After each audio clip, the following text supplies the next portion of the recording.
All right. Hello and welcome to the September 29th scheduled meeting of the Manhattan Community Board 5, Parks, Public Spaces and Environment Committee meeting. I am Libby. I am the chair. I'll first begin to confirm that we have quorum. Arnold, do we have quorum? We do have quorum, yes. Great. So now that we have quorum, we can proceed. I'd like for us to go around the room and have everyone introduce ourselves just quickly. Sorry. All right, I'm Gail Kelly. Do you want more than just name? That's it. Okay. Charles Baker. Myrna. Ronald Vikram. John Harris. Leah Powell. John Klein. Michael Greeley. Michael K. Back. Catherine Illington. Okay, great. So tonight's agenda includes the following 3 items. We've had a couple of changes. Todd Shapiro is here online. Great. So is Todd, Robert thank you. Pagan. I'm sorry, who was the last one? Robert think- Pagan. I'm on the I'm on one of the other committees, but also in landmarks. Okay, great. Thank you. Welcome. Thank you. I also see, okay, we will keep an eye to make sure that we start. Kevin, do you want to introduce yourself? Yes, thank you. My name is Kevin Frizz. I'm chair of the Landmarks Committee of Community Board 5. We had a joint meeting with Landmarks and Parks. That's it, Kevin. We're just doing introductions. We can. Oh, we can do that. sorry. Also, David, I think I see you, David Shapiro. Thank you for having us. Hello, everybody. Okay, great. Thank you all for being here. First, so tonight's agenda, we're first going to hear from Bryant Park about their winter village. I believe that Maddie Baker is here to present on that. And then we will go to the Parks Department and the request to negotiate a sole source management agreement with Union Square Partnership. This is an early stage in that process, but they will explain more when we get there. And then our third item on the agenda is we're going to be hearing from Union Square Partnership about upcoming public art installations in Union Square, which we are very much looking forward to. And before we get to the parks request, we will also hear from Paul about who is our parks representative, which is our regularly scheduled update. Just a quick process reminder, for each item, we'll begin with the presentation, followed by committee questions. Members only, please wait to be recognized. Then I'll open it up for public comment and questions. Everyone could please state their name and affiliation.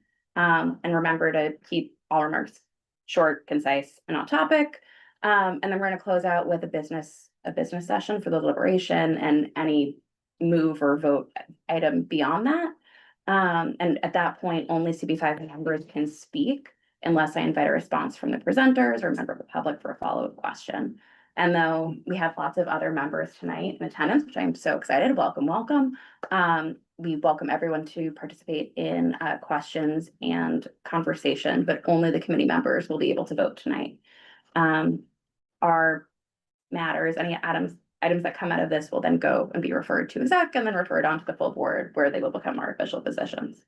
So just remember, please wait to be recognized by the chair and let's limit crosstalk.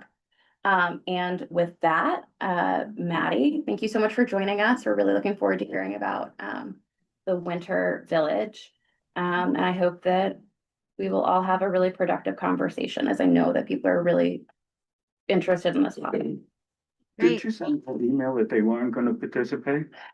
Oh, okay. So hang on just a minute, Maddie. So just as a point of clarification, I talked about this in the email that we wrote a letter last meeting cycle, just consolidating mostly everything that we've already talked about in public meetings that have been across different resolutions to sort of set something in one single location. So we're all talking about the same thing, so we all can reference it.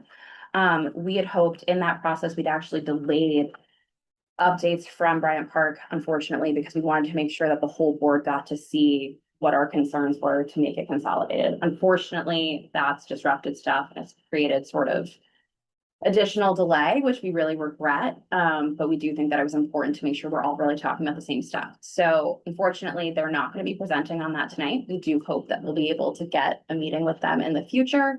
It might be possible for us to do that in a smaller setting and then report back if it can't be a full agenda item. But it's really just the same stuff that we are concerned about. And some of the things from that letter, we're really hoping that we can kind of dive into tonight, even if we can't address the whole thing. The Winter Village did come up in that, and also some prior resolutions, which is also part of why Landmarks is here. We are very excited to have Landmarks here, joining us. And so though we will not hear more of the updates on sort of the summer programming, we will be able to ask all of the questions that were promised we could ask at the last meeting with this one. So for Winter Village, we're ready to dive in. Without further ado, Maddie, please begin your presentation for us. Thank you so much. Yes, thank you. And thank you, Michael, for your concern. We're definitely still here, definitely still participating. Just turned away a couple times on one presentation, so moving forward with the next. So I will share my screen. Here we go. Can you all see the presentation okay? Yeah, Not yet. now Oh, we can. okay. Okay, you see it in full screen? Yeah, you're good. Great. So here's our annual presentation of Winter Village for the 2025-2026 season. It's free admission skating with an artisanal holiday market, local food and drink. We will open on October 24th at noon, which will include the rink, the shops, and the lodge. On Sunday, January 4th, the shops will close and begin to load out. And then on Sunday, March 1st, the rink and lodge will close for the season and begin to load out. Here's our holiday shops layout. Some things that I want to highlight. One is that there's some additional decking here on 40th Street. We piloted something similar to this if you look up on 42nd Street, where there's some decking there. We established that decking last year, found it was very successful in relieving crowds and congestion and increasing accessibility. So we are doing the same on 40th Street. You'll notice also we are not putting shops on 40th Street outside of the park this year. And then additional ADA compliant ramps. We're really excited to be sharing with you all today. We've been investing in new accessibility infrastructure every year, and this year is our biggest investment yet. So you'll see up on the north side of the park, the lighter blue is where we established ADA accessible ramps last year, and we were able to expand that effort throughout the rest of the park. So these other large darker blue rectangles show where additional ADA ramps are implemented. If you look at this map, it's a little bit clearer on where the ramps are themselves. So all of these are ADA compliant. Other things we are doing to increase accessibility. We always have signs throughout the park with the handicap symbol, and it has a phone number and email to contact in case of any questions. But this year we're also getting some stickers and increasing our wayfinding so that folks who are looking for accessible ramps or other locations can follow those and easily find them. Here's some example. I know there were some questions about exit signage. This is the typical exit signage and emergency lights that we have always had in our in Winter Village. It's done per DOB compliance. We have to have these things in order to have the permits to be able to open. We are also doing some supplemental wayfinding this year. So this is a rendering. We always have these wayfinding poles. We are adding exit arrows to those. You can see on the pylon here, there's an exit at the top to show that that is the exit of the park. And if you look at this map, everywhere you see that kind of faded pink circle is where we are adding an exit wayfinding sign. We do Bryant Park surveys several times throughout the year. Just wanted to share some of the results from our recent Bryant Park survey. In this particular survey, actually over 1,000 park guests were randomly surveyed and asked to rate Bryant Park on a scale of 1 to 5, with 95% giving it a 4 or a 5-star rating. Among the respondents who attend events, 86% use Bryant Park for both active and passive recreation. We also received over 600 comments on the survey, most of the comments encouraging us to not change anything, and only 4 out of 600 comments mentioned that the park was too crowded. Showing some winter brand activations year over year for the last 10 years. I want to point out that these numbers aren't always reflecting exactly what the activation is. For example, in 2016, there was only one activation, but that lasted several weeks. Some activations last for a few hours or a day, and some are not engaged. They're not an engagement activation. It could just be, you know, a cardboard cutout that's for a movie promotion. 2025, I want to flag, says TBD because we do not have any confirmed activations at the moment. Usually only 5 to 10% of folks that reach out to us to do an activation actually end up going through with it.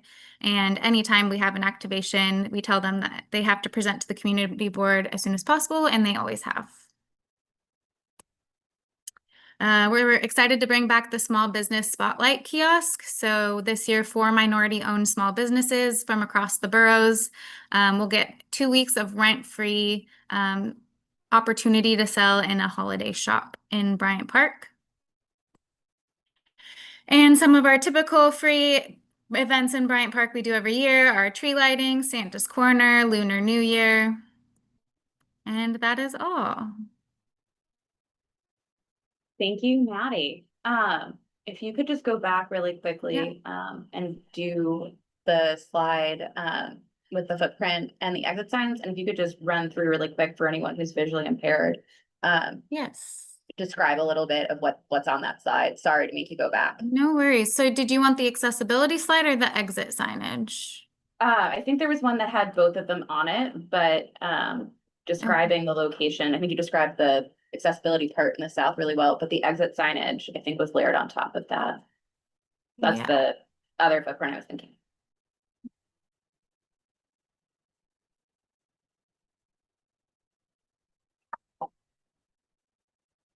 Is this what you're talking about?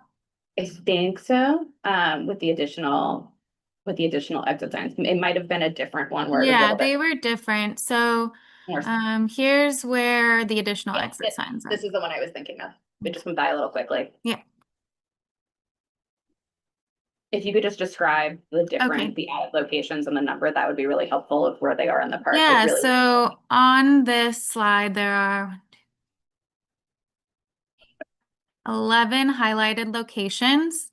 3 of them are on the 4 of them are on the 40th Street side. There's actually 12. 3 of which are actual arrows that will be attached to poles. One is a map that the exits have always been included on. There's a new exit sign at the rink exit helping with direction. And there are 2 additional locations on the ice rink decking, one in the southeast corner and one in the northwest corner. There's one on the 6th Avenue entrance and exit, right in the center of the park on the west side. There are 2 in the northwest corner of the park, and there is an additional one in the northeast corner of the park, a little bit more central. Thank you so much for that.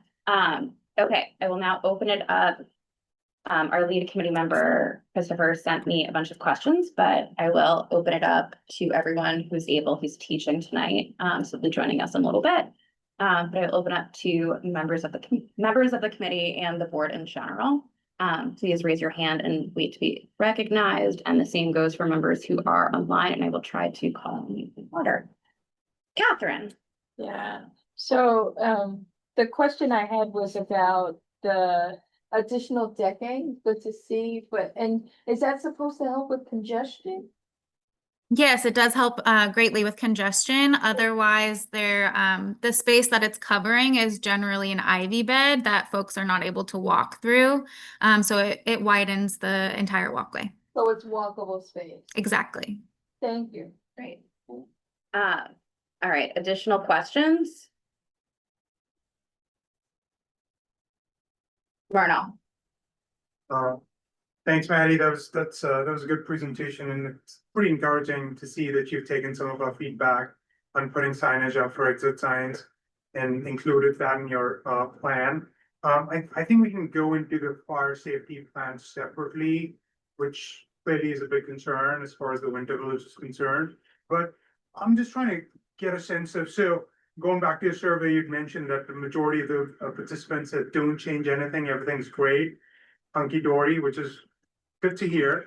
Now, in the same spirit of don't change anything, we're just trying to figure out how the footprint of the Winter Village this year compares to the footprint of the past years. So in terms of when it started in previous years and when are you starting this year, how many shops, what kind of square footage, how many people are you expecting, et cetera, et cetera. Mhm. Do you have those numbers at hand by any chance? The square footage is the same as always. I think we actually have 12 fewer shops this year than we've had in the past. In terms of opening and closing date, we always open the Friday before Halloween and we always close the first weekend of March. So that is the same. Kit, were there any other questions that you had there? Just in terms of the flow of people, is there anything, is there any changes you've made from previous years? Are you doing anything differently? For the better or for the, for the worse? It's just. Yeah, I think the main thing, the main changes are fewer shops, no shops on 40th. That was something we tried to help draw crowds out of the park. Increasing our decking helps with flow of pedestrians and obviously increased accessibility and wayfinding. All good things. Thank you. Todd. Hi there. Can everybody hear me? Yeah. Okay, so I'm very gratified to hear that the reduction in shops on the 40th Street side is material and moves the needle, because I'm just reiterating my concern from previous sessions that, and again, as somebody who's attended the Winter Village with my family and friends many times over the years, the crush along the 40th Street side has always been my big concern. So I applaud you, and I hope that you will continue to monitor that situation closely in the coming season, and if necessary, that you'll consider other measures. If the reduction in the number of booths and vendors is not adequate, then maybe you'll consider other things. Maybe opening up 40th Street, or somehow controlling the flow or distributing the flow of people into that area. And that's all to be commended. And please do your best to keep data and statistics of just how the traffic is flowing in that part of the Winter Village event. That's all. Thank you. Okay. Are there any other questions for a presenter? Yeah. Just one. You mentioned the small business kiosk. Could you just elaborate on that? How many businesses are featured in there and any info you have on that? Yeah, so what I presented was that there will be 4 businesses. They will each get 2 weeks in that kiosk. And does that answer your question? Yes, They're minority, they're minority-owned businesses. Great.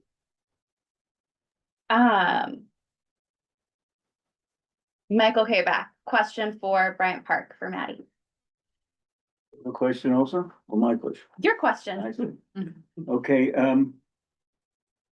Maddie, could you show us where exactly that decking is, and were those the same places as last year?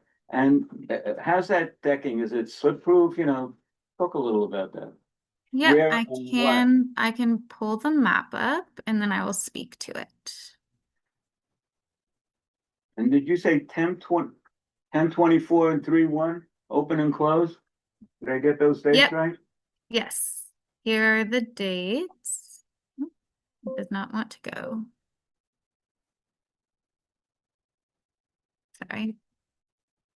I am now frozen. There we go.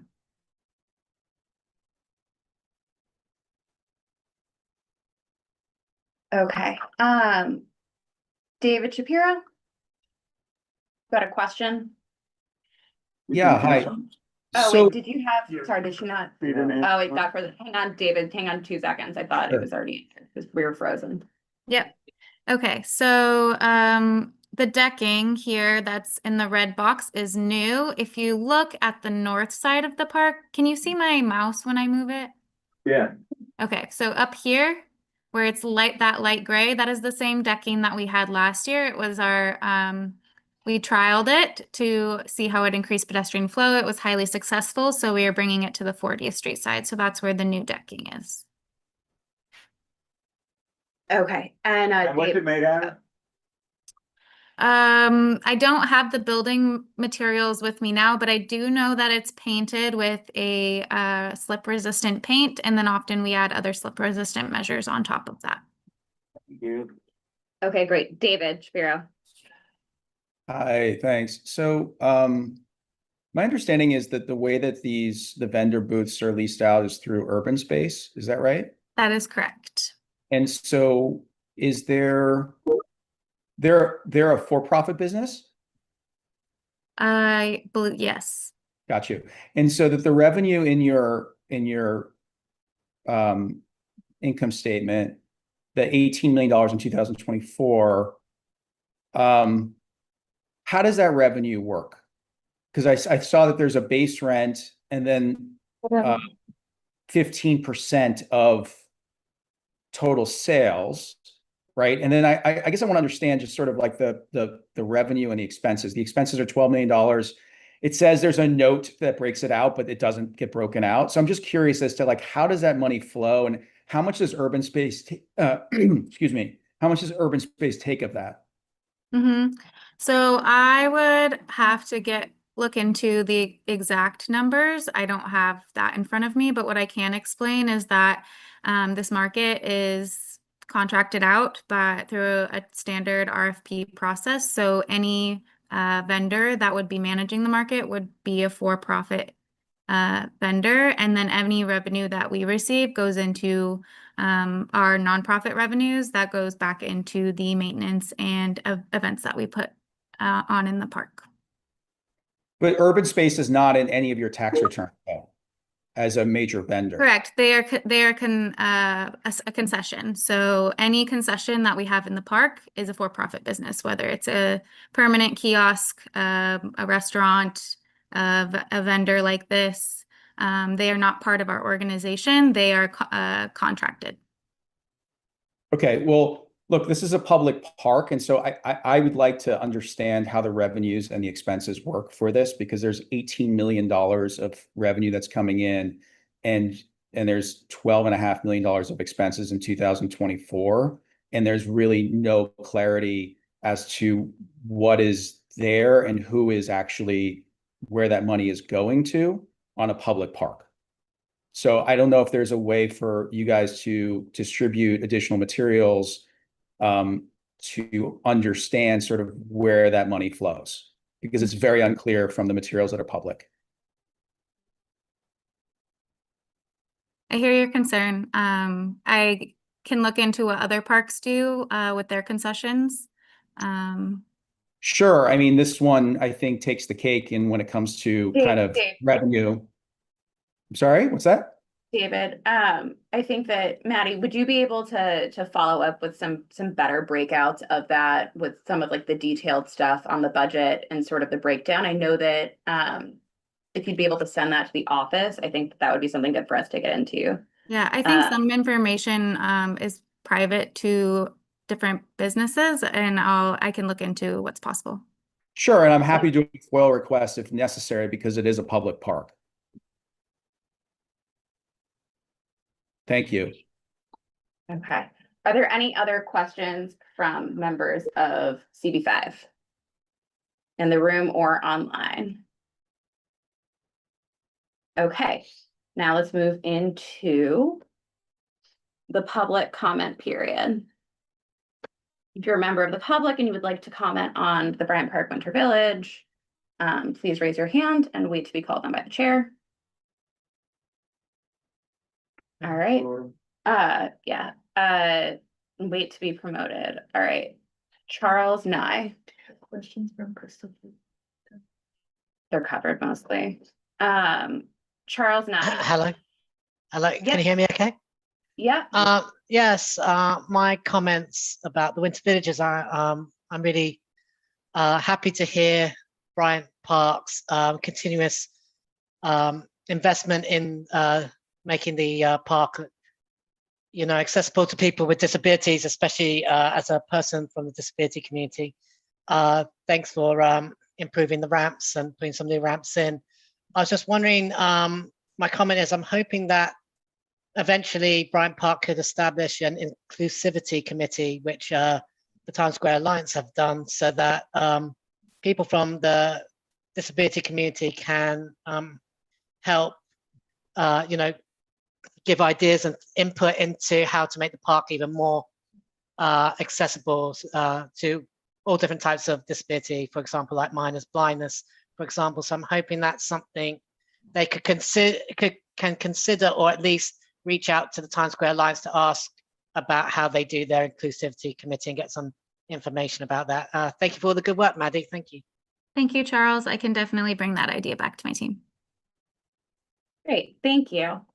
Are there any other members of the public? Michael Benabib, you are recognized. Yes, can you hear me?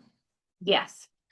I just wanted to express a contingent of the public that goes against the idea of privatizing a park with so much commerce. There are people who live in the neighborhood who feel as though we need more open, contemplative, quiet space that's not programmed. Covering up ivy is more kind of paving over a park.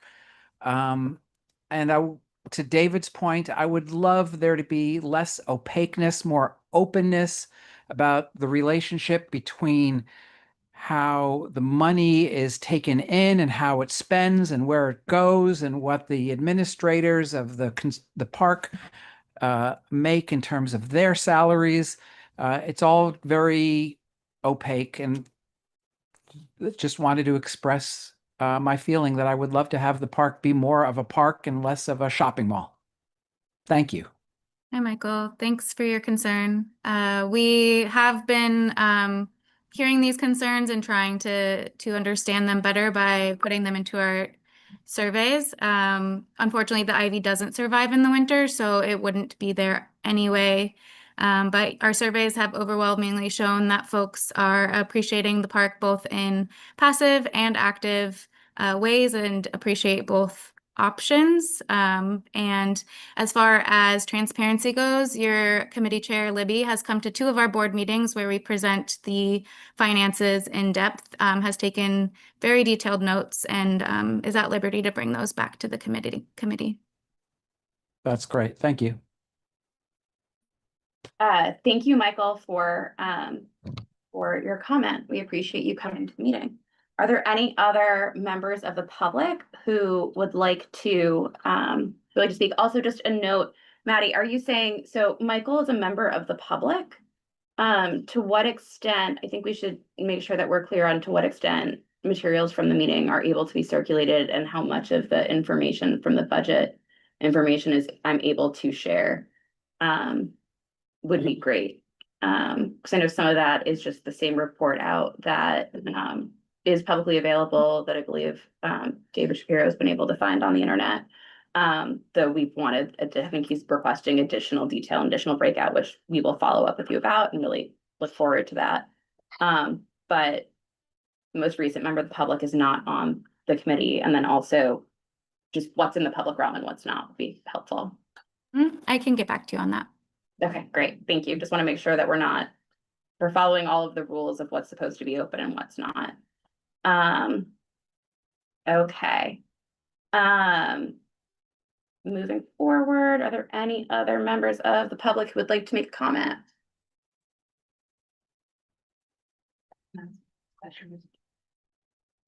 Ask one last question. Seeing none, can ask one more question, and I will move us into business session now, where only members of CB5 are allowed to speak.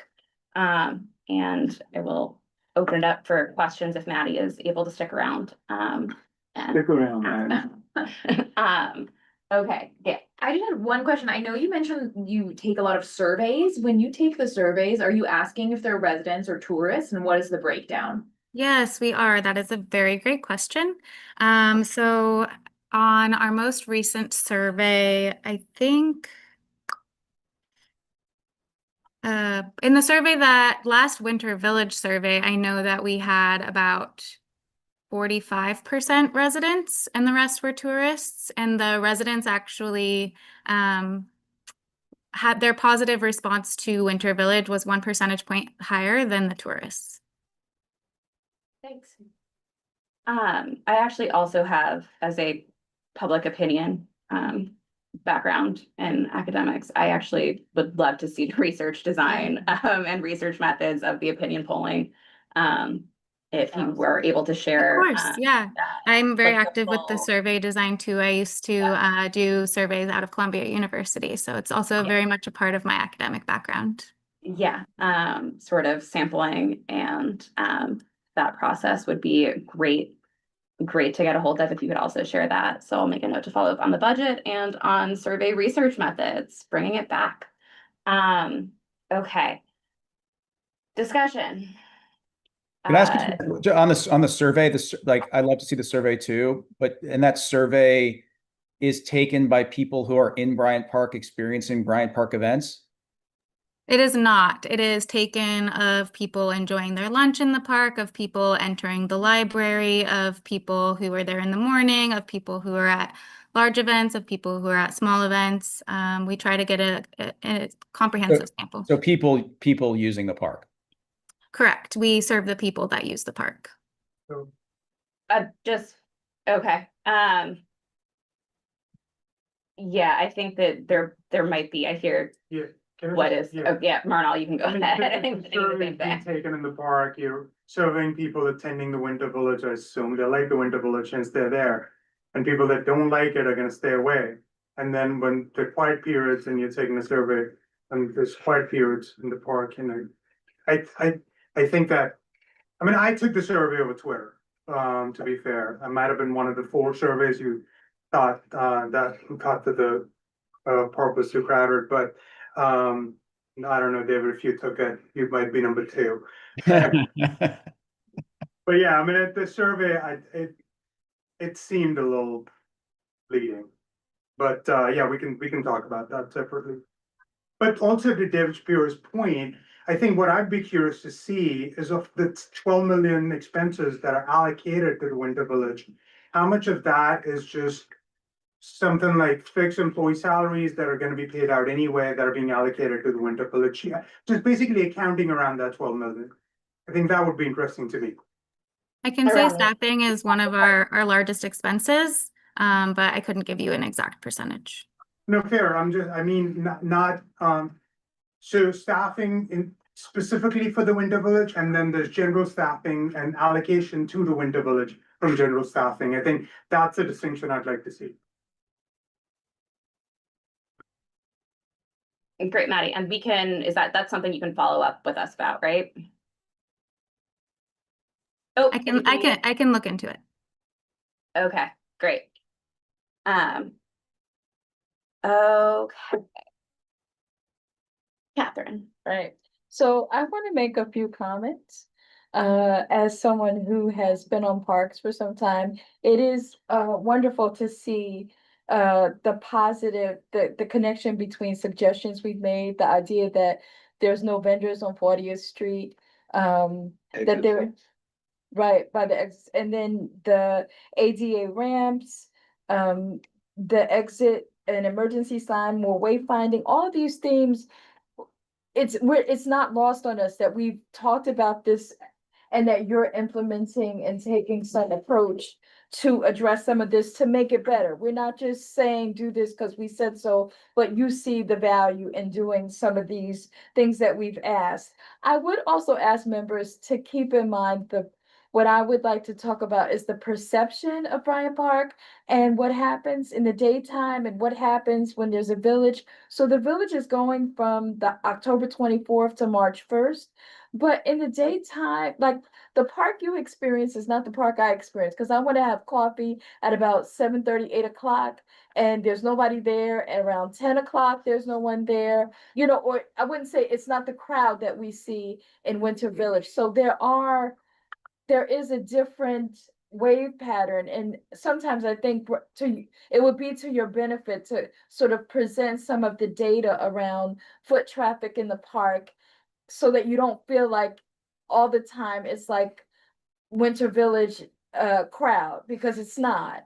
And there is ample time for people who live in the neighborhood, work in the neighborhood, to experience. The other part of the financial questions, in a public-private conversation, I feel like the narrative of what we offer should also, the budget and the finances are another way to read the narrative of the work.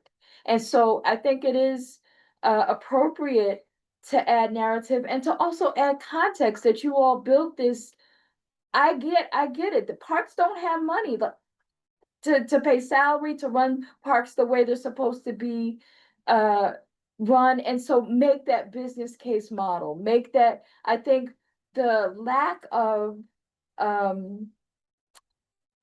transparency and presenting is not necessarily, it's the tone of it all, that you all have been doing something tirelessly over a very long period of time, and most of us don't appreciate the perspective that gives as well. So just whatever you're doing, try to give some thought to, you've been doing this a long time. You didn't just wake up with a $12 million budget. When you started day one, you had $1. So try to incorporate that kind of narrative so that everything follows. That Winter Park Village wasn't always all these vendors and all these holiday people. Where did that, I have that experience every year. My family wants to go and I'm like, everybody's having a good time, but I think I'm having an anxiety attack. But anyway, thank you Chair for the comment time.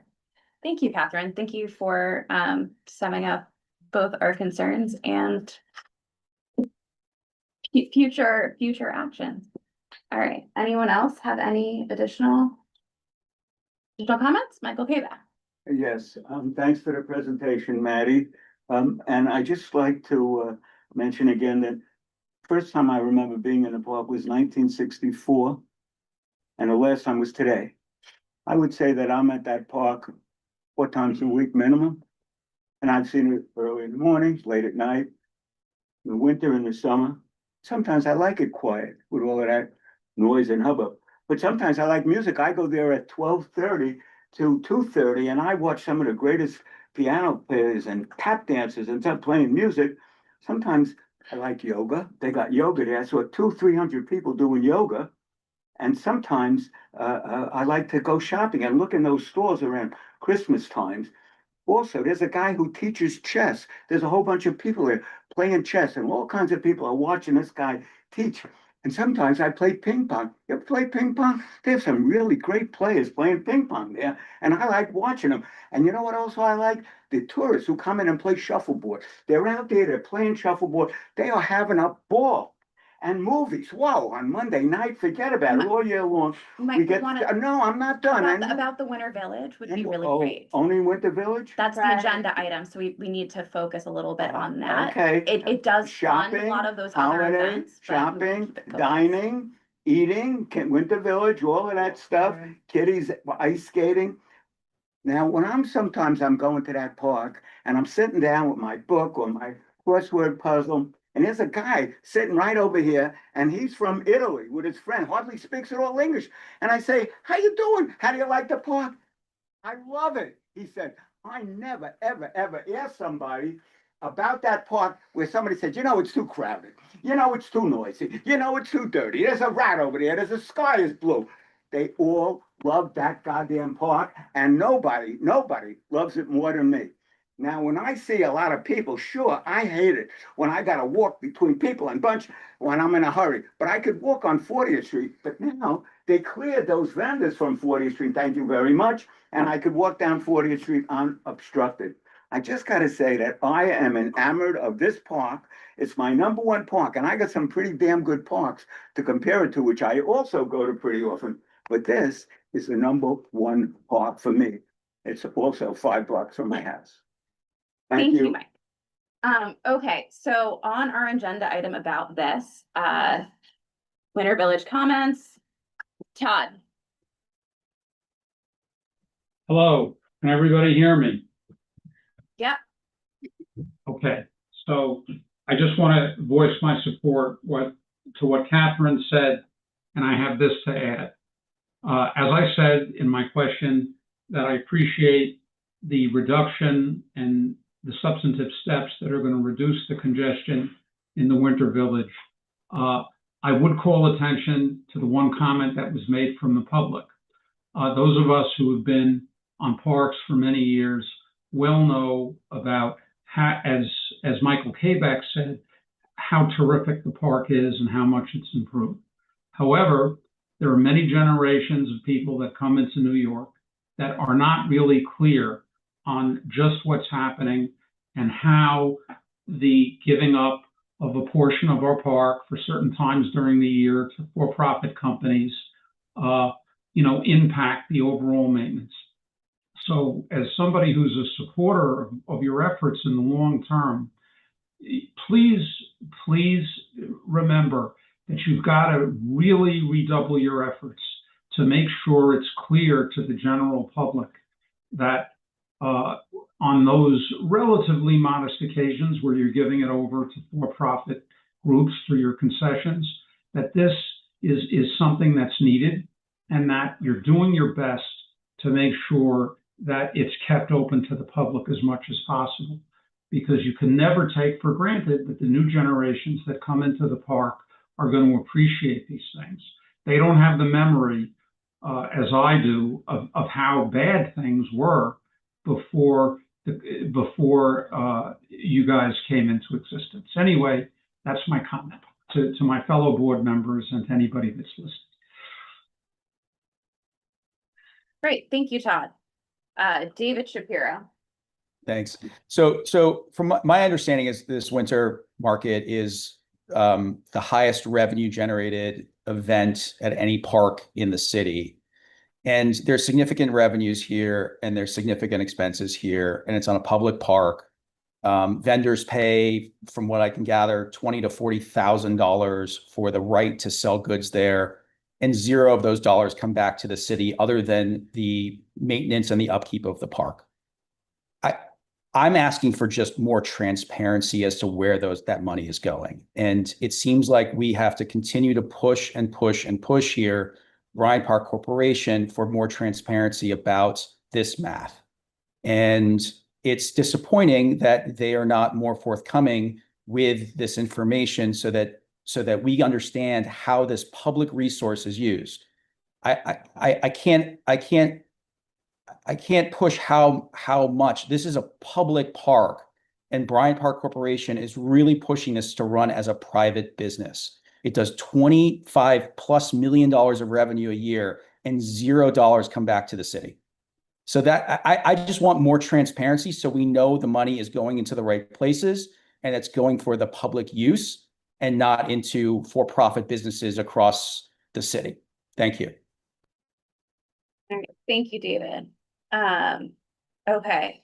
I think if there's anyone else in the room, I'm hearing some general concepts from Catherine of what we might like to see in a resolution. And David is echoing that, and same with Chad Murnaugh. Do we need to clarify that the fire safety stuff will be addressed separately? I think we are still, Josh, we are hearing back from FDNY on that, right? Yes, shortly. Okay. I think that Are carving that out of this discussion. Yeah. We've seen some steps in that direction. Obviously, very yeah. encouraging, Yeah, but for the most part, we're carving that out of this discussion. yes, and we are getting additional information from the city to clarify what has changed as far as the city code, because just as a reminder, Bryant Park did comply with all of the food vending stuff, even if like the subcontractors and concessionaire did not. A little bit And of some of that has background changed to this the year. members. So there were 2 fires last year within a 2-week period, at Winter Markets that are both under the umbrella management of 34th Street and Bryant Park. We've had an ongoing conversation. They're both occupied by urban space. And we've had ongoing conversations. They've been very open. And we are currently coordinating with FDNY about, the rules that have changed at the city level. Which is part of where the most important and sort of key changes would take place there. Because again, we may be frustrated at the holidays, but we don't actually want anyone to be lit on fire.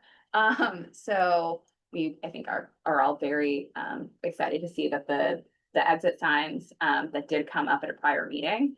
Maddie, we really appreciate that you addressed that so extensively in your presentation, and it's really encouraging to see how seriously Bryant Park is taking that. But as moving into the direction of a resolution, Catherine summarized some of this. Does anyone have direction we want to take to form our opinion about the Winter Village as it currently is, with that reduced footprint, with no stores on the 12 fewer stalls, the no not on 40th Street, inside the footprint of the park, increased decking.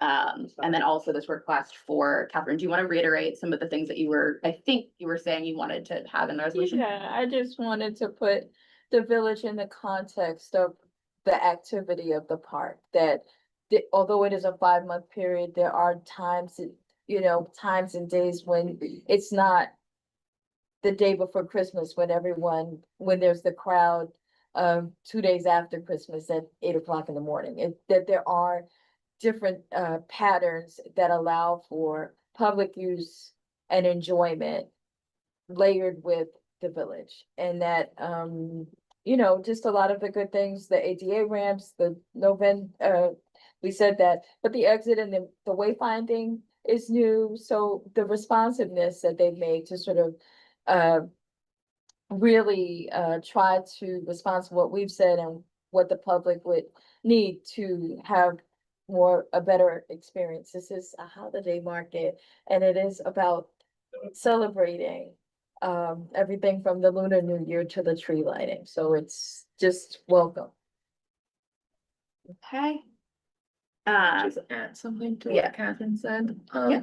Maddie, I think this is just in the spirit of long-term relationship building. I think you've heard about how much we at the community level love Bryant Park. And I think one thing that'll be really helpful going forward, people have talked a lot about financial data, transparency. I think Myrtle talked about foot traffic data transparency. I think one of the things you talked about, the 12 fewer shops, might have real impact on how the space and the people move during this season. So if you could give us some data, either forward looking or retro looking past the season, so we can track, what is the actual impact of removing 12 shops for the foot traffic, that would be really helpful. So we can include that in our resolution. Okay. That is also something we can include, which is echoing much of what is on our prior resolutions and our. Are there additional things that people would like to see included? Todd, do you still have your hand up, or is it left from before? Okay, not Todd. Is that a fair summary? Did you hear that? I forgot to lower my hand.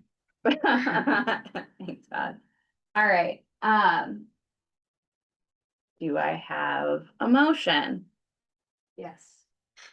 Or To approve all of this with the concessions that we want fire safety information at a later time. We want clarity on the stats from removing the 12 shops post markets. We can understand if there's a positive impact, and to include some of the elements Catherine mentioned, about go forward, more transparency in the hopes of fostering a better relationship with the residents of the community around the park. Did I cover it all? Everyone's comments. And then I think some of the other things that we'd like to see that we've discussed might go in like the whereases. Perfect. Yeah, and we can also say, it's encouraging that the park is making accommodations for public opinion. And we'd like to continue on this partnership. Second. Great, okay, let's take it to a vote.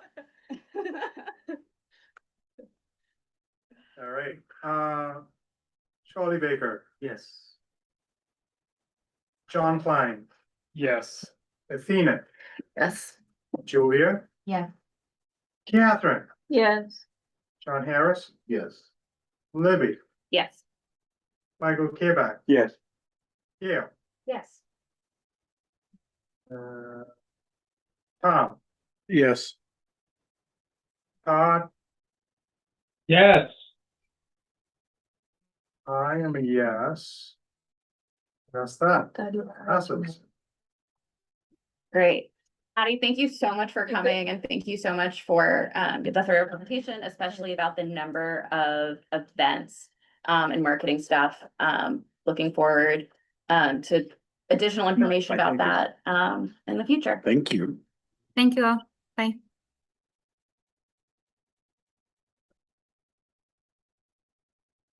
Okay. Moving on to our second agenda item, but with the brief interlude for Paul from Parks to give us a really brief update on the parks in our district. Well, it will be brief. I know that I've noticed that in CD4 and CD5, there's a great interest in safety, and the informal metrics that I use are always syringes and also summonses that are given out by PEP. So I'll start with the syringe count.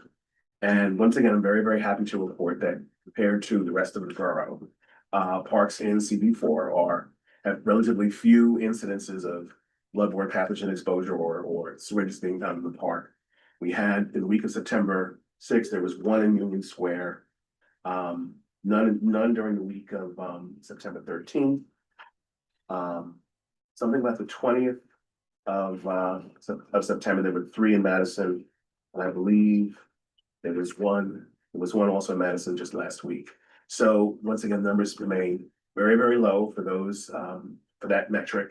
I will tell you, there was a switch in the leaderboard during the week of September 13th. James Weldon Playground, Uptown had 360, and our other leader that same week was down to 80, down to 84. So hybrid really dropped down. Okay. So we're seeing also sometimes we see changes in this kind of behavior with the seasons and with the months. But we're in CP5 are still very, very stable. So I just wanted to make sure that everybody knows that. Okay, on tickets.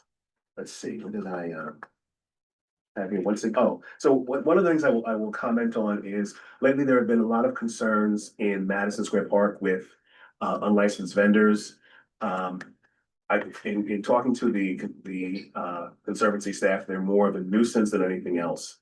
But I'm happy to report that PEP has been giving out tickets, and I thought I had made a mark here because they gave out. Who's PEPs? PEP is the Park Enforcement Patrol. That's Parks peace officers. And wait a minute, yes, here we go. Okay, so week of September 20th, they gave out 13 tickets for what are you going to call it? You're going to call it unlicensed vending. So they're very, very responsive to that. And I'm actually going to follow up because the vendors themselves seem to be unmoved that they're not.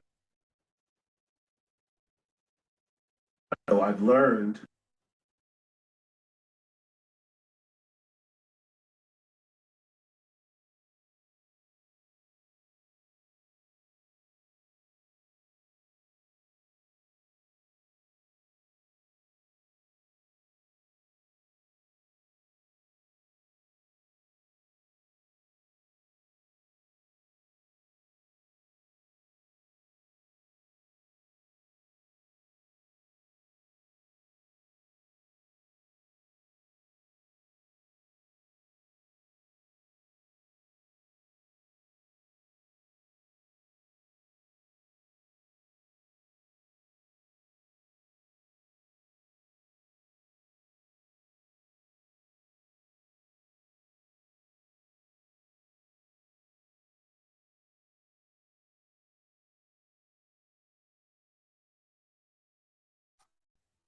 Hi, guys. Did we lose the feed? I can't hear anybody or see anybody. Same for me. Food carts or, people in blankets or It's- like mix of everything. At Madison, it tends to be food carts. Okay. And then with that, because was the law that was passed or that was on the like ballot initiative last year that put food carts under like sanitation, parks, and NYPD as far as like ticketing? Or am I? Well, I'm not familiar with mistaken with the law. I Okay. actually followed up with our revenue division, and they were the ones that gave me the guidance that sanitation is gonna supposed to enforce this.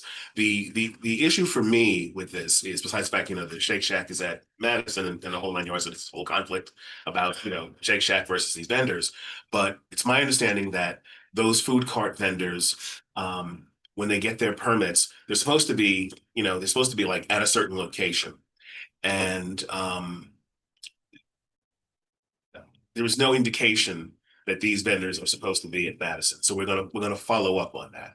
As I said, the Conservancy has said that they're not really like, they're not blasting loud music or being, hostile. It's just that they're not supposed to be there and they really should move along. So we're going to follow up on that and see what resolution we can get. Is there an idea of how many of them are like licensed versus unlicensed? Like licensed and they're just not in the right spot versus like unlicensed and they shouldn't even be vended? I haven't got an idea. Okay. Just mostly out of curiosity. At that location, I believe that there are 2 miscreant vendors. Okay, there are what? 2 miscreant vendors. 2 bad guys. Unlicensed. No, they're licensed. Oh, they're licensed, but they're not. Licensed, but they're not specified in that application. Ah, I see. Right? Well, we're gonna figure out where they're supposed to go. To be continued. David Shapiro. Hi, folks. Sorry, the feed went out for a little bit, so I don't know if this question was answered, but David, do you regarding have a question for Paul? yes, regarding the syringes found in Harlem, what actionable steps are done to alert? Can you hear me? Maybe he will come back in a moment. Marnell, do you have a question for Paul? Can you not hear me? Just what the 2, 3 cases? I can hear you, David, but I don't know that the room can hear you. West side of the park. I have to go back and look at the report that the Conservancy sent me. I know that the main lawn needs to be place where they show up, and also it's on the. I figured that it's the perimeter benches that are outside of the park. So some of them are on the 23rd Street side, and some of them are on the 26th Street. And they're also on Magnolia Lawn. Hang on for just a second. David, can you try now? Marnell, are you able to unmute him? Can you hear me? Can you hear me now? Hello? David, Hello, can you hello, try hello? now? Yeah, I'm trying right now. David, Hello? David, I can hear you. Libby, Go can you ahead, hear me David. or David?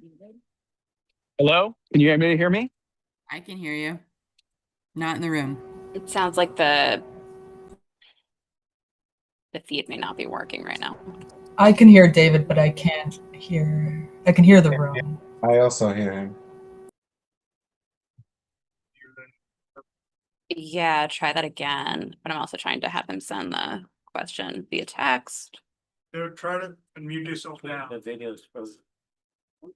Oh, He's probably not there. Oh, yeah, it is. no, he's typing and says that he is talking. Okay. He's typing. Josh, we're having a technical issue. If you could help support with that. Okay. Things seem to be frozen and Can you hear me now? Zoom? Yes. on Zoom where it's not. Well, Yeah. Oh, yeah. Todd is it with the hours? We're frozen. And then online board members we can't hear them, even though we keep doing it. Todd, can you try talking for a second? Hi, guys. I'm hearing everything. Yeah, Can we you- can't hear Todd either. Okay. Hold on just for a minute while we try to reset our online system. It's happened the other night too. You know what the answer is while we're waiting? What? They should come here, and we'd all be able to hear them. What do you think? What do you think? Makes sense? Yes. Are we gonna be able to get all those members of the public back and all the panelists? It was such a, Panelists, yes. Let me see. And David Tucker, it's still streaming on YouTube. okay, I'm hearing that panelists can hear, they could hear each other and could hear us speaking, but they can't see us and they can't hear the other panelists. We can't hear it, can't see it. We can't hear them. CB5, they can't see us and we can't hear them. But they can hear each other and then we can hear each other. So, and I'm not entirely sure, and those are the panelists. I'm not sure what the public is saying. Okay, so the panelists can all hear each other. So that We can, yeah. In theory. John, do you have a technical? I mean, if so, volume on the laptop, we'd be able to hear them, but then there's gonna be echo. Wait, can you hear the panelists from your? Yeah. I can also reset the owls. Let's try resetting the owls. So I think echoes already. Alright. Yeah, voice of God is gonna. No one's gonna hear or see us for a minute, but. Okay, hang on just a moment, members of the public. And panelists, thank you. And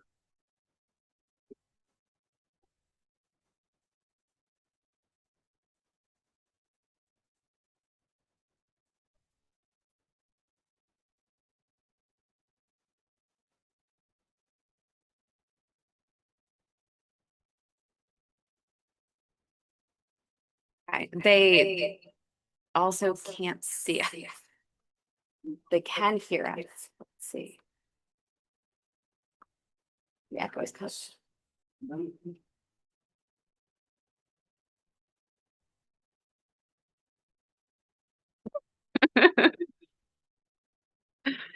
Ah.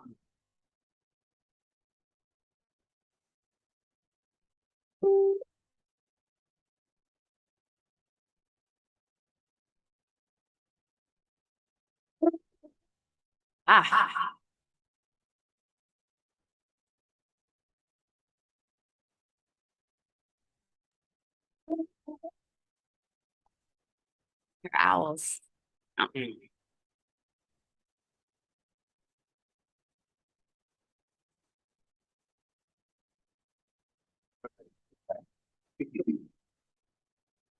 Okay. We adjust those. David should hear you. Can you hear me, guys and ladies? David Shapiro. Yes, hi, can you hear me? Hello? Hello. Yes, yeah, okay. Can you hear me? Yes. Yeah. Okay, great, terrific, thank you. So, to the gentleman who spoke about the syringes in the Hang on, You need to put the volume up a little. we're trying to transition it to the owl coming out of Josh's computer. David, try saying something. Yeah, hi, hello? Alright, try again. Okay. Hello. Great, David. Okay. Yep. Okay, terrific. Thank you so much. So on the syringes that are found in the playground, I apologize because it's been cutting in and out. So you found 360 syringes in a playground, and that's over what period of time? And what actionable steps are being taken to change that? Is NYPD alerted? Are cameras set up? How does that process work? What is actionable to get those syringes out of that playground? So, well, that's not in my district, so I really don't, I don't know the area that well. I know where that playground is. I know that I have been there.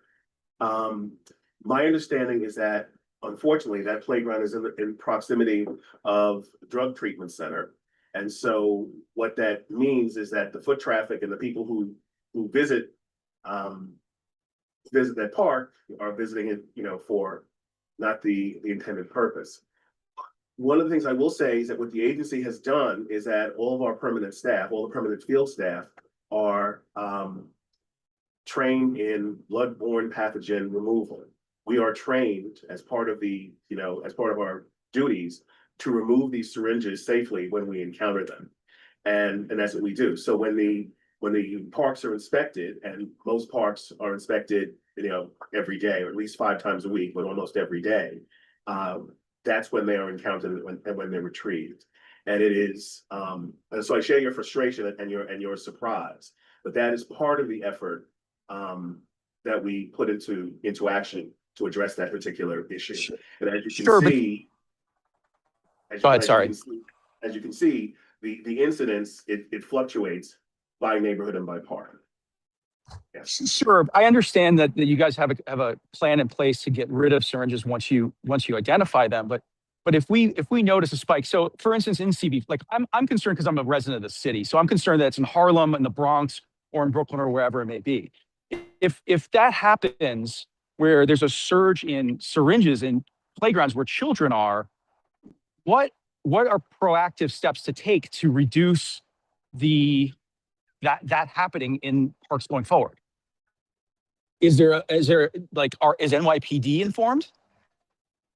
Yeah, as I can said, I can't speak- can I jump in? Go ahead.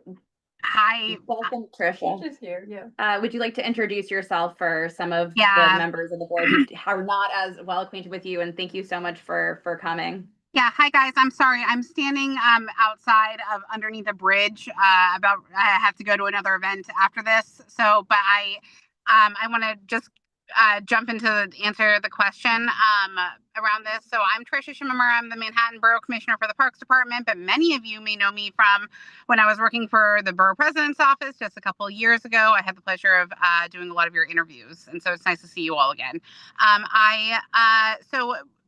Yes, David, to your question, this is a top priority of ours in the borough, in the city, in order to take care and make sure our playgrounds and all of our park spaces are safe. So yes, there's high coordination with DOHMH, there's high coordination with NYPD, there's high coordination with On Point, which in East Harlem is like our designated kind of social service organization that also does additional kind of pickups and cleanups and that sort of thing. We have kind of coordination meetings that happen on a weekly basis. The numbers that Paul are giving out is because when I came into this position, we started increasing that kind of communication on a regular basis. We were also the ones who started making sure that everybody, all of our staff, myself included, are trained in bloodborne pathogen removal, because we wanted to make sure that everybody, if and whenever a call does come out when it comes to syringe, that everybody, including myself, are ready and able to clean it up.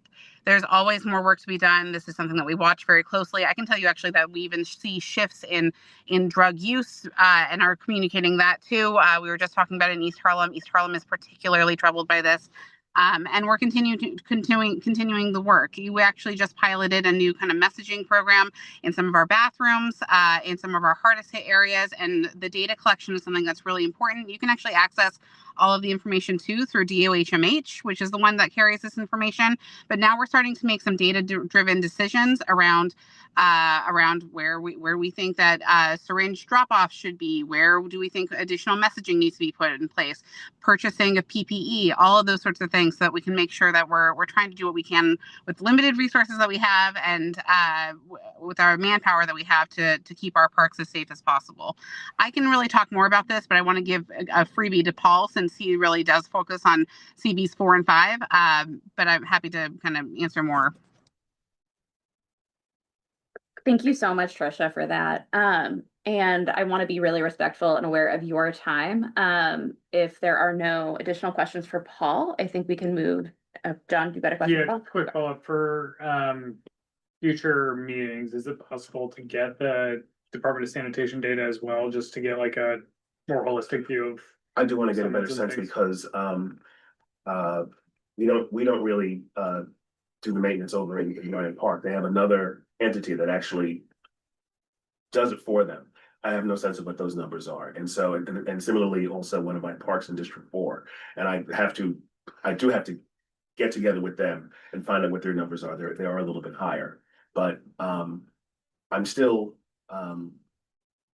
very pleased that the numbers in these parks that I'm dealing with so well. Great.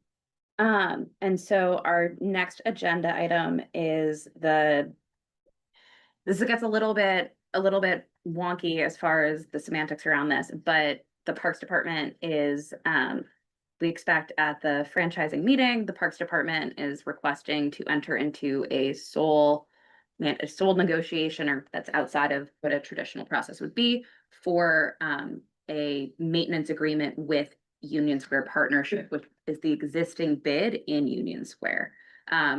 Parks is here. They will definitely correct me if I've gotten all of that wrong. But I think Trisha wanted to kick off this conversation. And thank you so much for coming and fitting us in between multiple other meetings that I know you have tonight. Sure. So no problem, guys. And I hope you can hear me okay. I'm going to apologize already just as from the start that I'm going to go off camera and may have to jump to my other meeting right after this. But rest assured that I'm checking back in. Paul, David, the team that's here. I just want to thank them again. Phil, who's on too. You guys, it's lovely to see you all, and I really appreciate given the time. Again, I want to just say that a lot of you in the room from CB5 may know me because I was in a different role just a short bit ago, and I'm loving the time at Parks. But this has been a really interesting one to take on and to work in partnership with Julie and our Assistant Commissioner David Cerrone on, because as I'm still new, this is our kind of first big license agreement, maintenance and operations kind of agreement that I get to participate in too. So a lot of this, what I'm going to explain to you and kick it off to you on is really the kind of 101 version of this process, which I think is actually a benefit here. So Parks is here tonight just to talk through and make sure everybody's aware of kind of this first step in going and talking to Union Square Partnership in earnest around a license agreement. That's the negotiation part of it.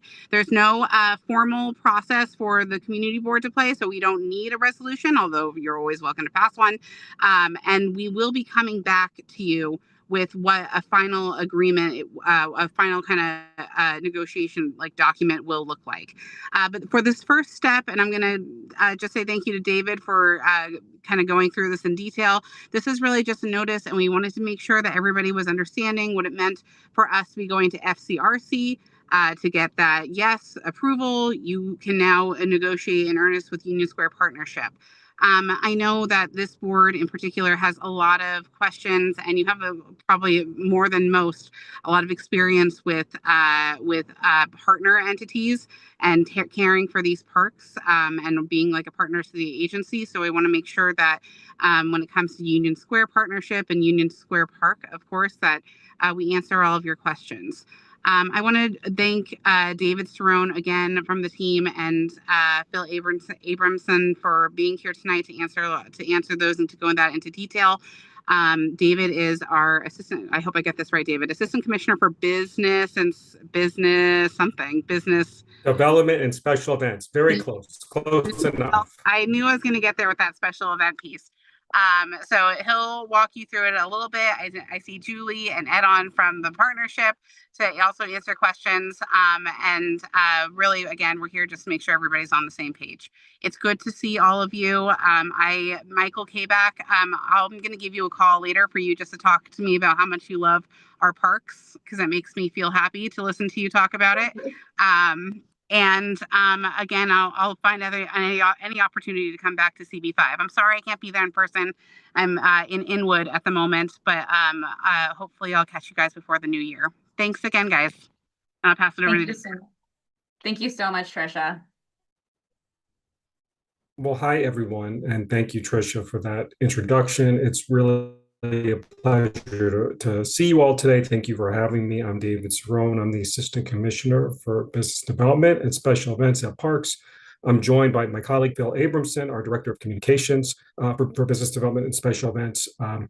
And we're here today to talk about a partnership agreement with the Union Square Parks Partnership and the City of New York via the Parks Department. At Parks, we have a number of Parks partner agreements across the city in every single borough. And it really has been, a very helpful tool for us at the agency. As you know, Union Square Park, better than most, but all of our parks are really, loved by the public, and that's what we want them there for. We want them to be used. We want them to be welcoming public spaces. And we see a tremendous amount of usage. We see a tremendous amount of wear and tear. And so, while we're always doing everything we can, when we have a partner that can help us with maintenance, with caring for the park, with programming it, with activating it, with helping to keep it safe, those are kind of the staples that we look for in any partnership agreement. And when we think about Union Square Park, in particular, in this case, in the Union Square Park partnership, there really is a very long-standing informal, sort of arrangement that we've had with them, where they have offered support and leadership in some cases along each and every one of those areas that we look for in a partnership agreement. So what we're trying to do with this process is to really formalize it so that we're codifying the obligations of the Union Square Park partnership and all that they will continue to do for the park and into the future, and that the city is helping them on the expense side because they have put in, quite a bit of money, especially over the years, in supporting this park and helping to staff it, helping to maintain it. So that is kind of an extra step. Like, as I mentioned, we have a number of partners, but not all of those partners have agreements where we share revenue. Generally speaking, the city of New York requires the concession revenue that's generated from events or from concessions to be directed toward the general fund. And that pays for city services, teachers, police officers, but it doesn't necessarily go back to the park. However, the FCRC, the Franchise Concession Review Committee that Tricia was mentioning, they have rules that outline a process under where an organization, a nonprofit partner, could retain certain concession revenues and directly invest it back into the park that they help to manage it. So that's called a sole source concession agreement. It does require approval of the city's Franchise and Concession Review Committee, the FCRC. And so that is what we're pursuing. So we sent a letter to CB5 earlier this month. So I believe it was September 5th. And when we want to do a sole source concession, it's a two-step process. So step one would be in October, where we would seek approval from the FCRC for permission to negotiate. So while we're still very early on, we wanted to let you know exactly what we were doing as soon as possible. So this is where we are now. And I just want to, Phil, are you available right now? I know you're. Yes, I am here. So Phil, would you please walk everyone through the timeline of where we are? So we sent out the letter on September 5th. Correct. In October, we have the first step one meeting. Yes, can everybody hear me? Thank you. We sent CB5 a memo on September 5th, basically alerting you of our intent to negotiate a sole source with the Union Square partnership. So on October 17th, the FCRC will hold a meeting where they will vote to give us permission to negotiate with the partnership.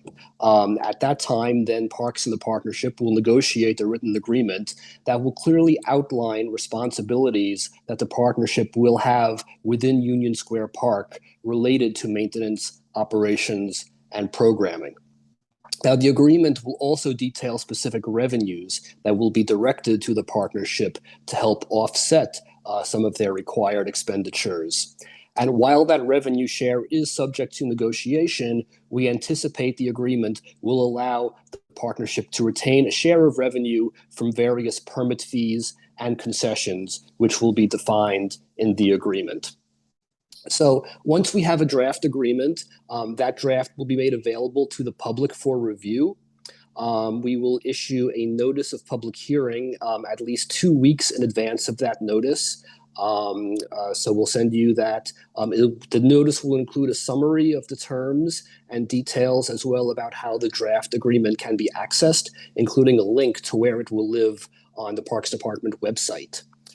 Then at the public hearing, members of the public have an opportunity to submit testimony. It could be in-person oral testimony. It could be written testimony that you submit to the Mayor's Office of Contract Services. They will then disseminate it to all members of the FCRC. So about 2 days after the hearing, the FCRC then reconvenes for a meeting in which they would vote on whether or not to approve the agreement. And then once they do vote, I just want to add, it is subject to registration by the New York City Comptroller. So those are the various process steps that we'll be walking through and certainly partnering with you on.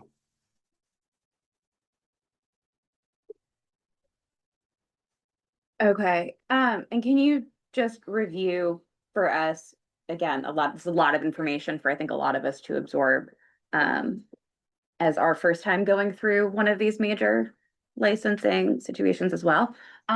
What makes this less, and then I really want to give, Julie and Ed a chance from Union Square Partnership to also, talk to us as well. But about, if you could go into a little bit more depth about why this is not a major concession agreement. Sure. You may have noticed in the notice we sent, there was a line that this is not considered to be a major concession as defined by the Department of City Planning's definition. Now, I just want to clarify, that doesn't mean that this is a minor concession. There's no such thing as a minor concession. Major concession is a very technical term that is written in the Department of City Planning rules of the City of New York. It generally refers to matters that have to go through the ULURP process. It generally concerns buildings being constructed of a certain size, certain dimensions, certain uses. So there are very specific reasons and criteria that call something a major concession by definition. And that's why when we issue notices, we're letting you know that this is not the case. It does not require ULURP based on those criteria. We actually don't really have major concessions in parks. Our concession agreements, whether they are done through competitive solicitations or through sole sources, don't fall under the major concession criteria. So I just wanted to clarify that. Okay. Union Square, would you like to speak a little bit as well? Sure. Thanks for having us. Nice to see everyone. I'm Julie Stein. I'm the Executive Director of Union Square Partnership. I've been at the partnership for a little bit over 2 years, and I've had the opportunity to be in that room with you. Sorry we were not there in person tonight. We are excited about this opportunity to potentially partner with the Parks Department. Our main goal for entering into this partnership is ultimately to improve the level of service in Union Square Park. There's as you may know, for almost 30 years, we as the bid have been doing a lot of voluntary work in the park. Our bid formation documents explicitly exclude the park, but at a certain point, it made sense for us to do some volunteer work in the park to help where we could. It's really no longer sustainable for us to do that on a voluntary basis, and we're excited about the opportunity to prospectively enter into an agreement like this, which would allow us to both have access to certain revenues that are generated in the park, but also move more towards a sort of lowercase c conservancy model that would allow us to also, I believe, do stronger fundraising, private philanthropy, et cetera, to bring additional resources to bear in the park to improve the experience for folks that are users of the park of all kinds. Okay. I think the committee probably has more questions unless there's more that you want to say. I think that I know that I've gotten a bunch of questions on this, so if anyone wants to lead us off with more questions, and then again, we'll go to public comment.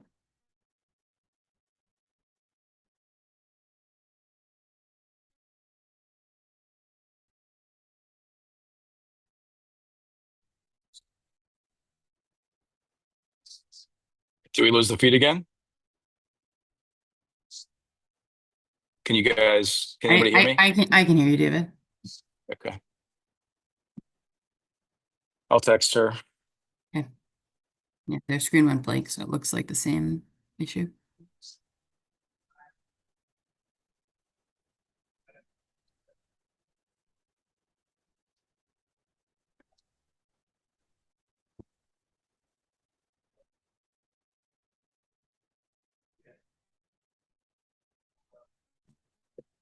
Yeah, I got booted, but I'm back on.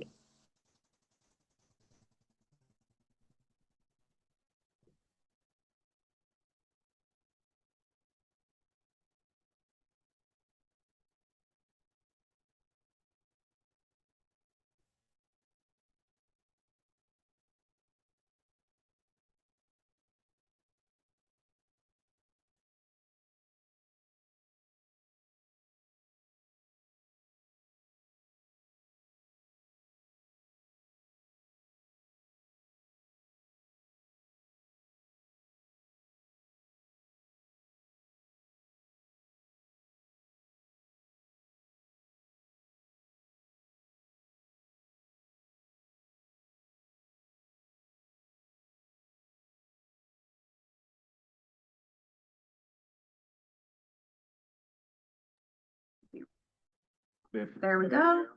We have one. Oh. Sounds like a second one. We can hear you. Okay, great. And we can hear you. Great. Awesome. Todd, I recognized you if you had a comment. Yes. Can everybody hear me? Yes, now we can. Okay. So the idea that the Union Square Partnership is going to take a role in a partnership capacity with the Parks Department, I think is to be commended.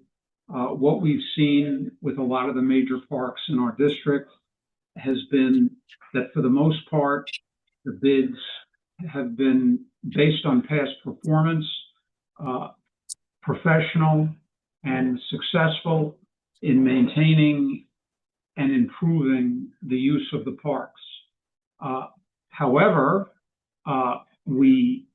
what we as a community board would like to hear are the things that we have traditionally liked to hear from all of the conservancies and all of the groups that have managed the parks under contract with the Parks Department, that they will work with us closely with a fair opinion of disclosure and a recognition that when they do their special events and funding, that they disclose to us and appear before us and try to keep, as they do now, as they have in their efforts, that it is a public space and that they should try to minimize their fundraising as they have, and that we will be there to perform our role and make suggestions in a constructive way, but that, as has been spoken about earlier tonight with Bryant Park, that they have a decent opinion for our comments and financial disclosure, and that it'll improve the parks.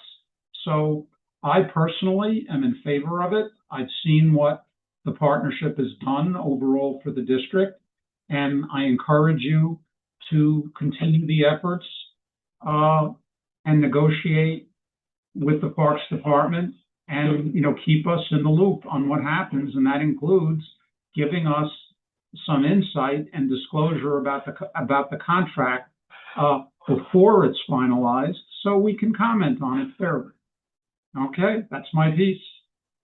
Oh, okay, just a reminder, everyone, we're in questions. David Shapiro, I see your hand. Do you have a question? Yeah. So I don't like, how is this different? I still don't understand how this is different. The Union Square Partnership, from my understanding, is real estate owners in the bid or pay a tax to the real estate partner, the Union Square Partnership, for the upkeep and for the maintenance of the general area. How, if this concession does not happen, what's going to be different, right? And then I guess it's a two-part question. The second part is, if this was to move forward, what oversight, who sits on that board? Is it the Union Square Partnership, the real estate owners in the that is immediate adjacent to the Union Square Park, or is it the public? Because I don't know if you were on the call for Bryant Square Park. I was. That the transparency there is less than ideal. Sure. David, do you want to, Saron, do you want to start on this? I'm happy to take it. Yeah, I mean, so I think, right now and moving backwards, what the work that the Union Square Park Partnership has done as part of their bid has been above and beyond any of their obligations under their work as a bid. It has been voluntary, but it has been to the benefit of the park and to the agency in offering that support. And that's been a longstanding informal sort of arrangement. If we don't do this, it is going to become, and Julie can go into this in more detail than I can, is going to become financially, infeasible for them to continue to have a presence in the park for maintenance, care, activation, safety, programming, all of those key things that we rely on. So, we are excited about formalizing it anyway, because it's been a good relationship. It's been a very strong relationship, and we want to continue it. And it's good to memorialize it. In terms of oversight, at the end of this agreement, and certainly during the agreement, this is city property.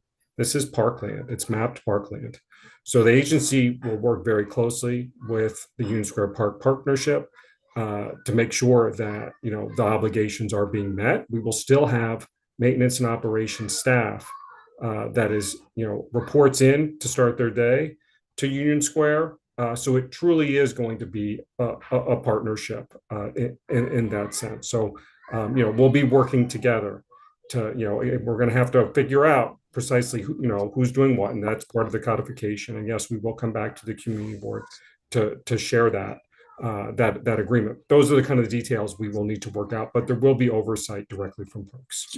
Two other real quick questions. Sorry, folks. So my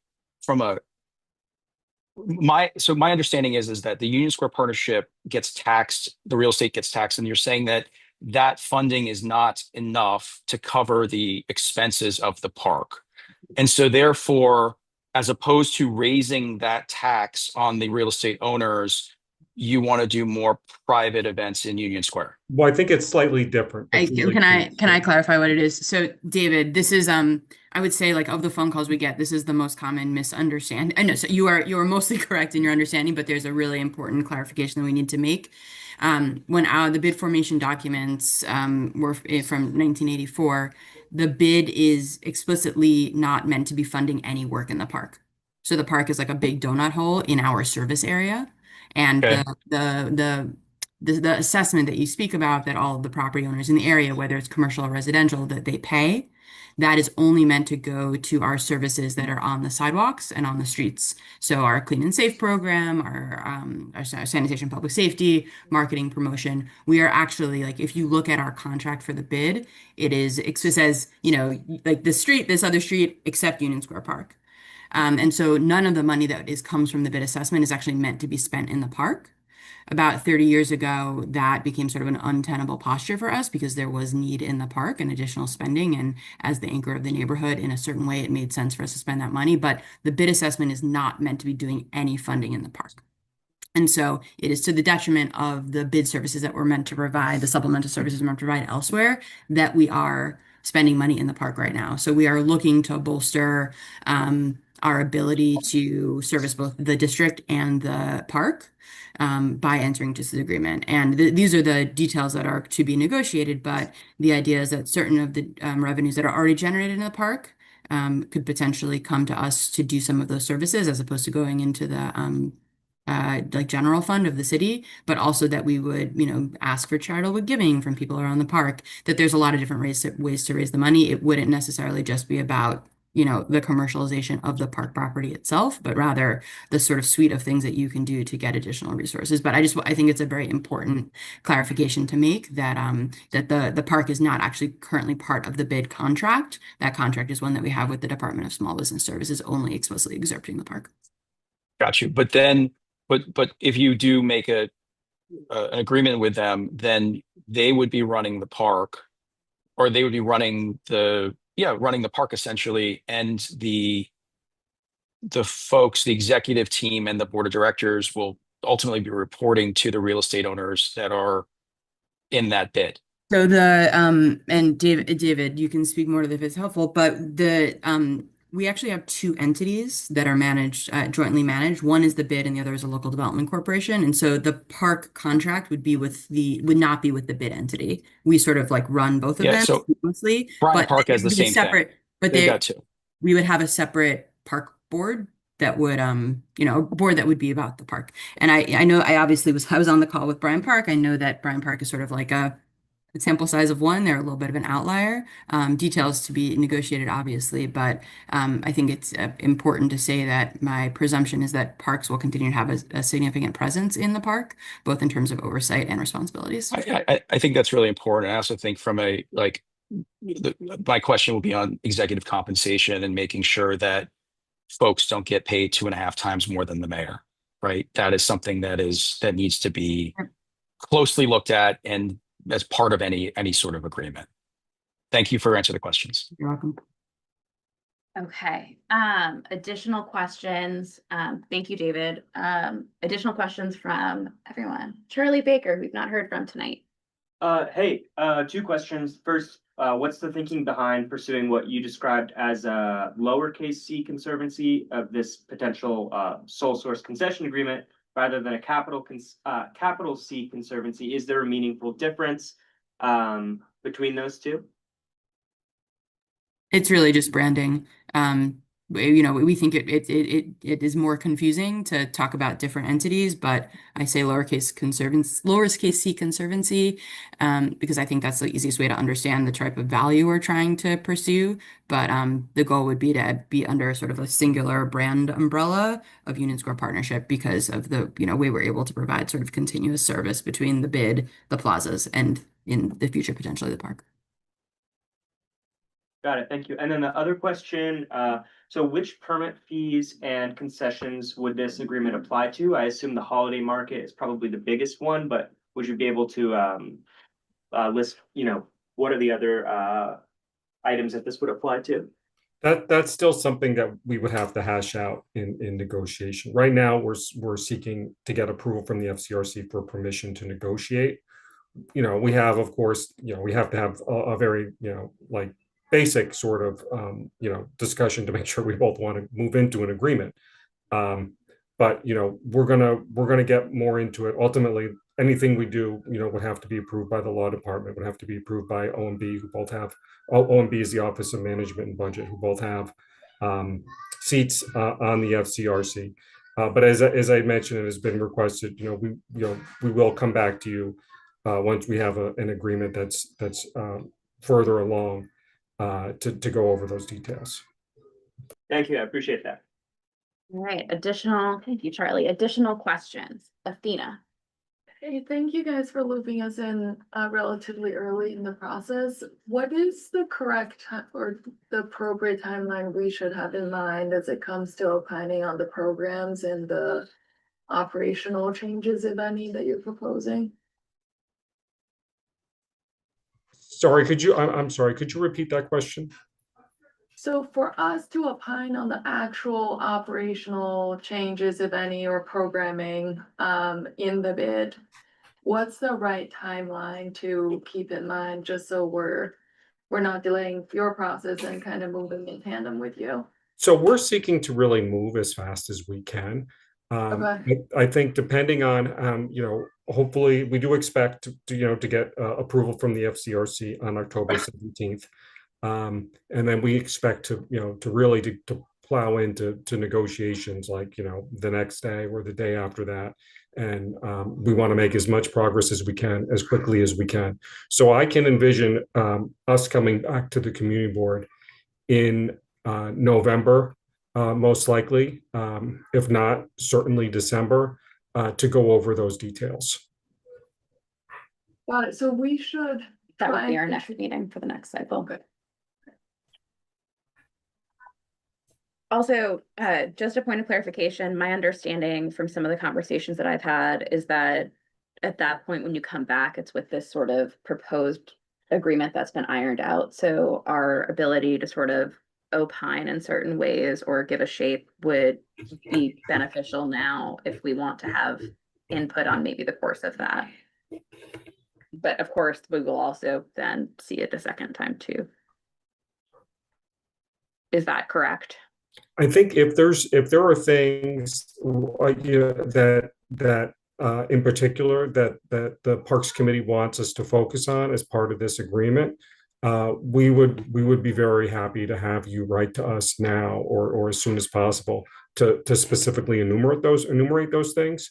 But what we've heard is you want information on programming, you want information on activation, and you're generally, it seems like there's some support for for this revenue share, but also wanting to balance out usage and information about events and other activities in the park, so you're aware of that and ahead of time. Great. Okay. So we could aim to give written suggestions by October 18th. which is now, so that it can go to the full board. So this is sort of our first round of shaping what we think of this happening to begin with the permission, and then if they do go ahead with it, regardless of whatever that decision structure is, we can then comment on sort of the shape of David, correct me if I'm wrong, it's sort of like what we would like to see from this type of agreement and what we would like for parks to focus on in general, and also Union Square Partnership to focus on, and any sort of hopes we want for maintenance or programming or sort of anything. I think maybe some input from like specifics of what types of things would be helpful. Might be helpful for our continued conversation here with questions. So I don't know if you can provide that now as we continue our questions. And then I know that Murnall's been waiting. Oh, and John Harris. So we have not heard from yet. So are there specifics that would be like categories that would be helpful to provide you with? I mean, I think, along the lines of what we, certainly maintenance, care for the park is something, if you have specific things that you're interested in, activations, programming, all of those things. I mean, if you're interested in it, we will absolutely, take it to heart, and collectively, as we discuss the contours of the agreement, try to build those things in. In just, in forthrightness, I feel like we're probably going to be, somewhat aligned on these things between all three parties, between the community board, the Union Square Partnership, and parks. We want the park to thrive. We want it to be welcoming to all New Yorkers. We want it to be maintained well. Parks continues to do independent inspection reports of all of our properties, including the Union Square Park. So we're invested in this fully now, and once there is an agreement. So we look forward to having that conversation with you. John Harris, and then I will go to Murnall, just from a chair's privilege perspective. This question is to parks. And just full disclosure, I represent the CB5 on Union Square Partnerships. So my two different questions. First, if you were to look at Union Square Park on a grading system from A to F currently, in comparison to other parks that you oversee, what grade would you currently give it? In terms, and let's say define A as best in class. So we have a rating system for our parks. That's the Parks Inspection Program. It's been rating our parks for decades. It's a publicly, available system for anyone to see for ratings for all of our parks. We don't rate on a grade level. Traditionally we do it as a pass fail. We look at landscape conditions. We look at overall conditions, which include cleanliness. Every element of the paved surfaces, every element of the park. I'd have to go back and look at specific ratings. But one thing that I know from having worked with our Parks Inspection Program, having that privilege for many, many years, is that every inspection is a point in time. So when we have an inspector, our inspectors are highly trained. They've been in their jobs for years. The training on the job goes on for 3 months. We have 2 new inspectors that have just started 2 weeks ago. They have to train with an inspector for 3 months, and then they have to pass an exam that's implemented by our director in order to go out in the field. We do quality control testing. There is a whole, I think, rigorous process that we have for rating our parks, including Union Square, which is subject to the exact same rules and expectations as any other park in our system citywide. So we'd have to go back and look at those ratings, but they're moment in time. So whether it was a good rating or a bad rating, it could be that the maintenance crew got there half an hour after an inspector did, and they cleaned it up. Or it could be that an inspector was there and everything was rated and did really well and passed, and then, the park, was in bad shape an hour later. All those things can happen.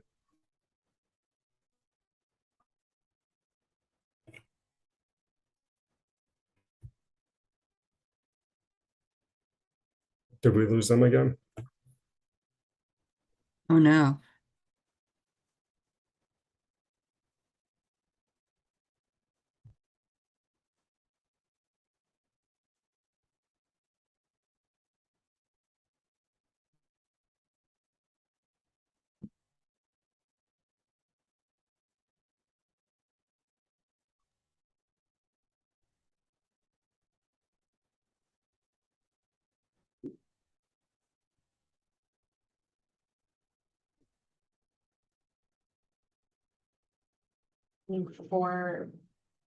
Four fundraising events and 4 marketing events and 5 fundraising events. I think it's that. It could be the reverse, but I'm pretty sure. Are we there? No. We're back. Yeah, Okay. that's companies. Hi. Good, good. David, we missed most of your excellent response to John's question. I'm so sorry. Our owls are not cooperating this evening. No, I understand, and I'm happy to go over it. But I think, generally speaking, we have a parks inspection program that does over 6,000 inspections each year. There's a very long, I think rigorous standard operating procedure that we have that has evolved, and continues to be updated year over year. And Union Square Park is inspected the same way. Each and every one of our properties citywide is inspected, and we have a pass-fail system. There's key criteria, elements that are rated in each park. Each inspection, however, is moment in time. So it could be that we got there and the park looked really good, and then an inspector left, and an hour or two later, the park was not as in good shape because of activities going on. It could be that the park got a bad rating, and that a cleaning crew came 30 minutes later and the park was cleaned. But all that information is available on open data for Union Square Park and for any other park. So I'm not going to directly address the question about what grade that I would give it, because the agency gives each park an inspection score and inspection rating, and that's something that's publicly available. And if there's any trouble finding it, Libby, please reach out to me, and I'd be happy to send you inspections from Union Square over any period of time that you would like. That'd be great. Just to follow up, that I hear you loud and clear. So you're saying that the park department has no view or no sense of which parks are better than other parks?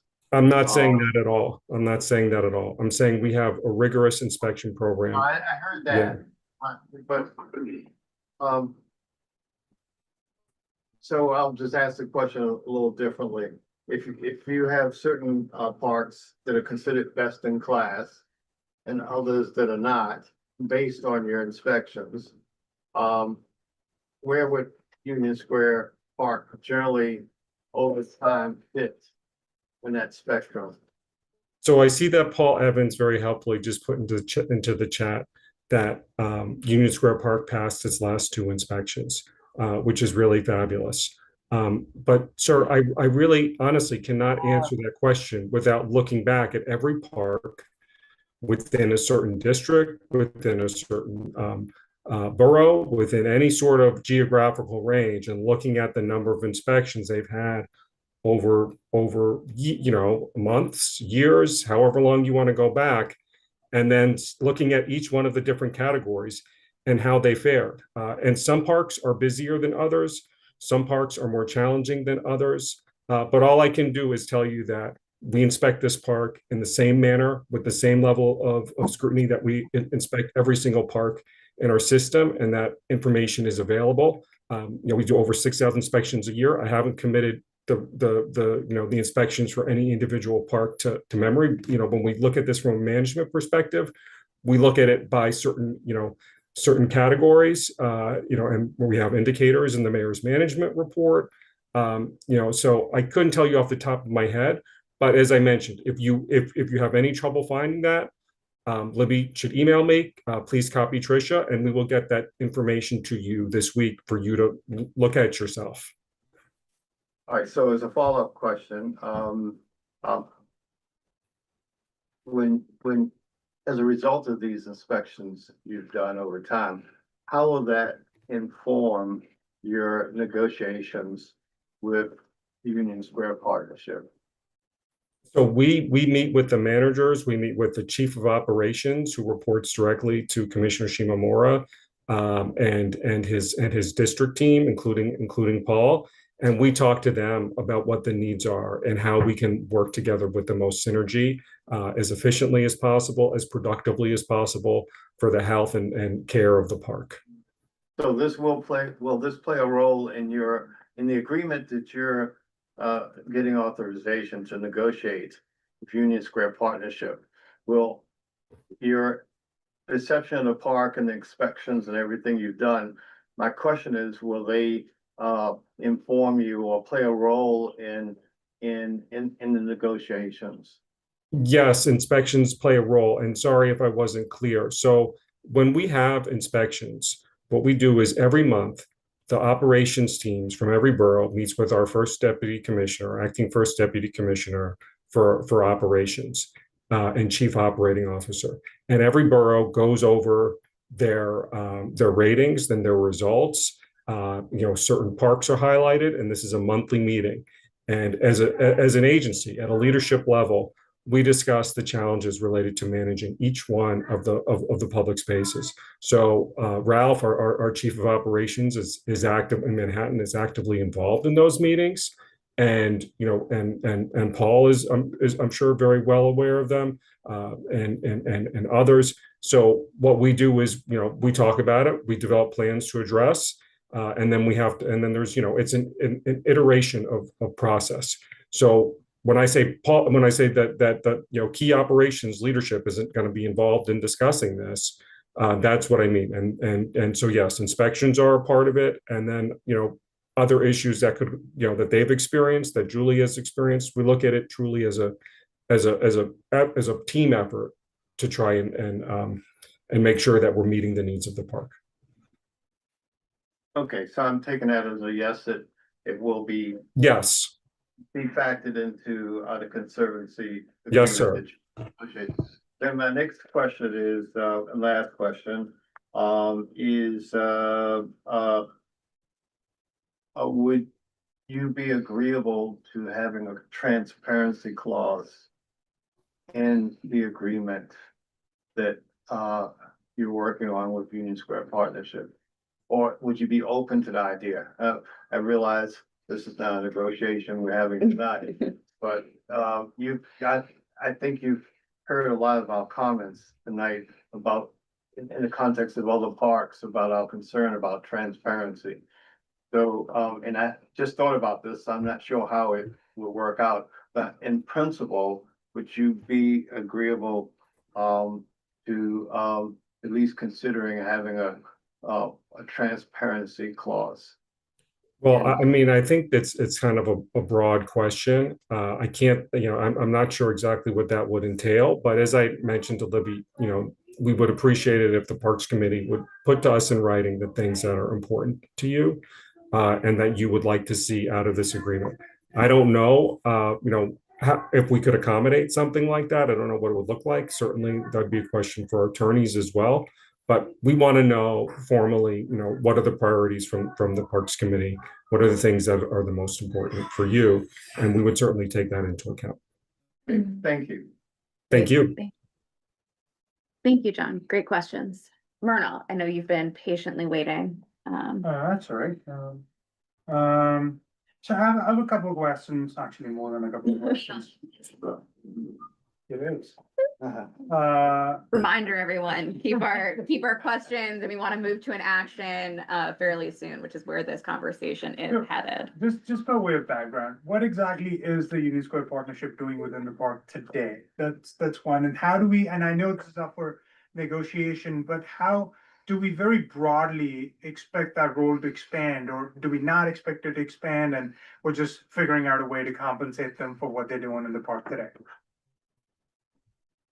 So Julie, would you speak to what the partnership is doing in the park today? Yeah, of course. And I'll introduce my daughter, Aviva. Getting ready for bed. Hi. So we do a range of services in the park, and if you spend time in the park, you're probably familiar with it. So of course, our core services across the district and also in the park are our Clean and Safe program. We have, our clean team members who are in the uniforms, who are sweeping pathways. They're setting up and breaking down the bistro tables and chairs. They're working obviously very closely with Paul Evans' team and the rest of the folks for overall trash management. We also have our public safety officers who are uniformed. They're in those neon shirts. They're most, they work. We call them our public safety officers, but mostly they're ambassadors. They're answering directions. They're enforcing park rules. They're calling 911. They're standing at the entrances to the playground to try to have control over who's going in and out of the playground. Although we don't actually spend time in the playground. We do programming throughout the year with a focus on the summer. So if folks are familiar with our Summer in the Square program, this year we had 4 free movies on the North Plaza. We had jazz during, I think it was 9 or 12 lunch times on Thursdays. In the past that programming has taken different shapes and forms. We've done other programming throughout the year. Generally, the work that we do will also be supporting, the businesses that are in the pavilion, the same way we do business support for other businesses around the district. But our focus in the park really is around those supplemental services. We'll also do, graffiti removal. We'll do some supplemental painting. We'll power wash the benches once a year.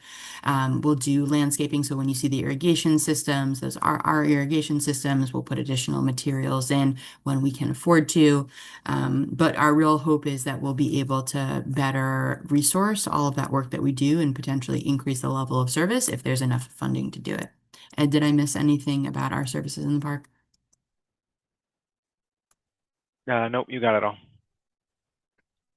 If I got that correctly, basically the services would remain the same. You were just hoping to increase the scale of the services or the quality of the services if you have access to the revenues.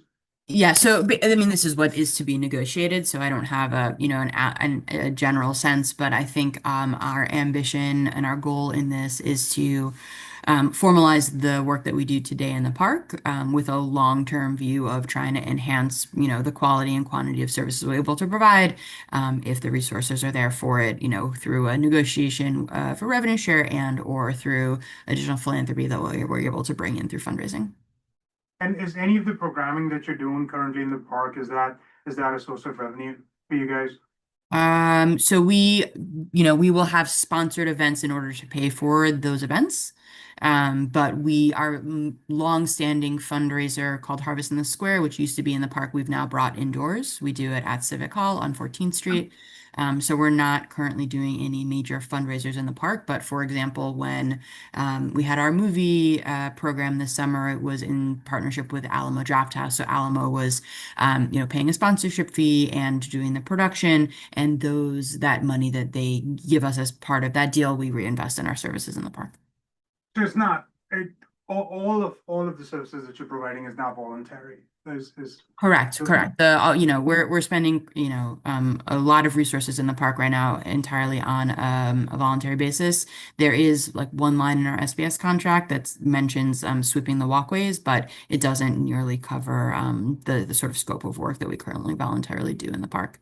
And as you can imagine, there's a really big a lot of confusion in the public. People will call us up and ask us about the Conservancy and the work that we do, because I think that there's an impression that we're already acting in this capacity and not a lot of understanding about what that arrangement really is. Understood. And the second thing, just to understand, so this is revenue that's going to the parks as is currently, for example, from the restaurant. I know that the details have not been negotiated, but all of the sources of the revenue within the park today go to parks, except for some of it that goes to the bid right now. The parks feel that diverting that source of revenue to the bid will be able to do a better job than the parks is able to do today. So Because I'll let David answer that, but I just want to clarify, none of the money that's generated in the park, with the exception of just like some of the light sponsorships of our activities, come to us. Can you ballpark what that number is? It's less than $100,000 a year. Got it. David, do you know then the answer? Sorry, to which question? The fact that this revenue is going to the parks today, but parks feels that that the bid can do a better job with the same money. So I feel, I think as Julie said, it doesn't go to Parks. Parks collects it, we process it, and we give it to the general fund. So all the dollars that are generated from events, from concession revenues, goes to the city's general fund, which goes to pay a variety of city expenses. There is not a relationship between how the park is staffed by the agency and the revenue that comes in from the park, because they're two totally separate sources, like two totally separate kind of situations.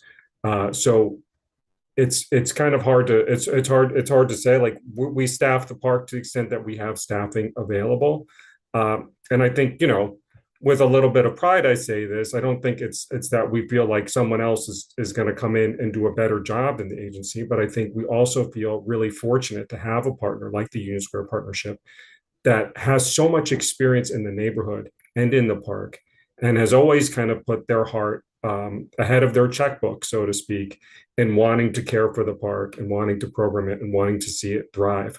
So for all of those reasons, and because, you know, we have the headcount that we have for our staffing, and we have a lot of parks, and they all need a high level of care. So when we have a partner like you know, the Union Square Partnership that can come in and provide meaningful assistance, you know, we want to make sure that that service can stay there. So that's why we're really enthusiastic about this revenue share. And then from your perspective, David, what would be the ideal outcome of this negotiation? What would you guys like to see? I mean, you know, it's from our perspective, you know, of course, it's a negotiation. So, you know, we're going to, you know, politely ask for as much as we can get. And the bid will tell us, you know, that they're going to do as much they can do. And then we're going to have to figure out, well, how do we pay for it? So what is that ideal case scenario that you're going to be, what's your opening bid? If I'm going to put it that You know, way? it's not really a question I can answer without trying to, you know, indirectly negotiate with them during this meeting. All I can say is, you know, I think we all have a shared interest in seeing the park do as well as it can possibly do.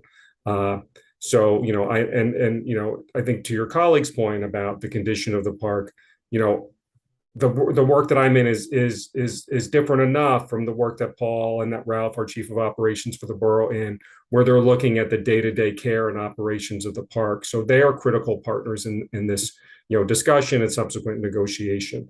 But I think, you know, in a case like this, you know, I think it's going to be you know, overall a friendly and pleasant process, because we all want the same thing. Understood. And then what do we envision this relationship between the bid and the conservancy to look like?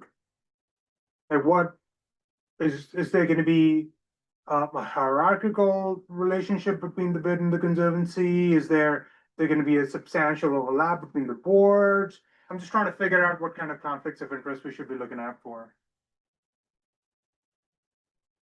That's Julie, I think that might be more of a question for the partnership. Can you tell me a little bit more about your question? I'm not sure I understand sort of the heart of it. So what would be, so you'd mentioned that there's going to be a conservancy, or maybe you're not calling it that, but there was going to be a conservancy that was going to be in charge of the parks, and then the bid was going to be separate from that. What would be the relationship between the two organ I see. All right. Yeah. So right now we operate these two entities we have for as long, you know, the LDC has been around for 50 years and the bid has been around for over 40. And, you know, between those two organizations right now, we hold the SBS contract as the bid. We are the plaza partner for the DOT plazas, and we do the volunteer work in the park. And so from a consumer perspective, it should be pretty seamless, if you will, right? We have a management agreement between the two, and so like all of our staff, for example, is employed by the bid, but we have a management agreement that allows the LDC to fund certain services and a certain portion of the staff. So, there's like a complexity in the background of those organizations that we're working through with our attorneys, and obviously, sort of like all the board compliance that you want. But I think if your question is what is the relationship ultimately between the higher, I was confused by the word hierarchy. Can you say a little bit more about that part of the question? Does one get oversight over the functions of the other? We're trying to figure out if there are any conflicts of interest we should I be see. looking at. Yeah. I mean, look, I think the value proposition here is that, you have one steward of all of the public spaces. And so you can have a seamless experience when you walk between the DOT plaza, the sidewalk that has the SBS contract, and the park. Both of them will have separate boards, both of them will have separate compliance documents, audits, budgets, etc. I think that, our staff time is split a certain way now. It would, probably shift when there was more obligations that we had in the park. I'm not worried about conflicts of interest per se, because I see the interests of them being the same. Right now, honestly, the park is, looms larger in the bid than it should because of the way we spend the bid funds on the park. But I think it would be a more even agreement. And luckily, I think because the park is sort of the crown jewel of the district overall, there's a real synergy in terms of, what's good for the park is good for the district and vice versa. Marnoff, would that capture your questions? Not quite, but I think maybe I'm not getting at the core of your question. I'm happy to answer it if you can provide a little bit more detail. I think it's a little bit more about public oversight, but let's go to Catherine to see if we can keep the questions moving here. And Todd, do you have a question? Or do you have a comment? Yes, I made a comment in the question period, but I didn't get my questions. Sorry. It'll be quick. Okay, Catherine, do you have your question? So I do think that some of this is beyond the scope of what we might be looking at in terms of the layers of leadership and governance. But I do think that if we focus on the public part of this situation, of this agreement, I just wanted to comment that, a lot of this, when I heard 40 and 50 years old, these agreements need to have a very modern aspect, and that you want to talk about events and activations, but I want to go back up into governance and stewardship and how that drives programming. And how can you build that into an agreement? Because I think there are really new opportunities, there becomes new potential. Is there a question? Yeah, so my question is, what people have said, so I'm not sure that the question is, will you be able to build into the agreement more alignment with the fact that this is mapped parkland? This park has to in its entirety serve an entire city. It's not just one neighborhood's backyard.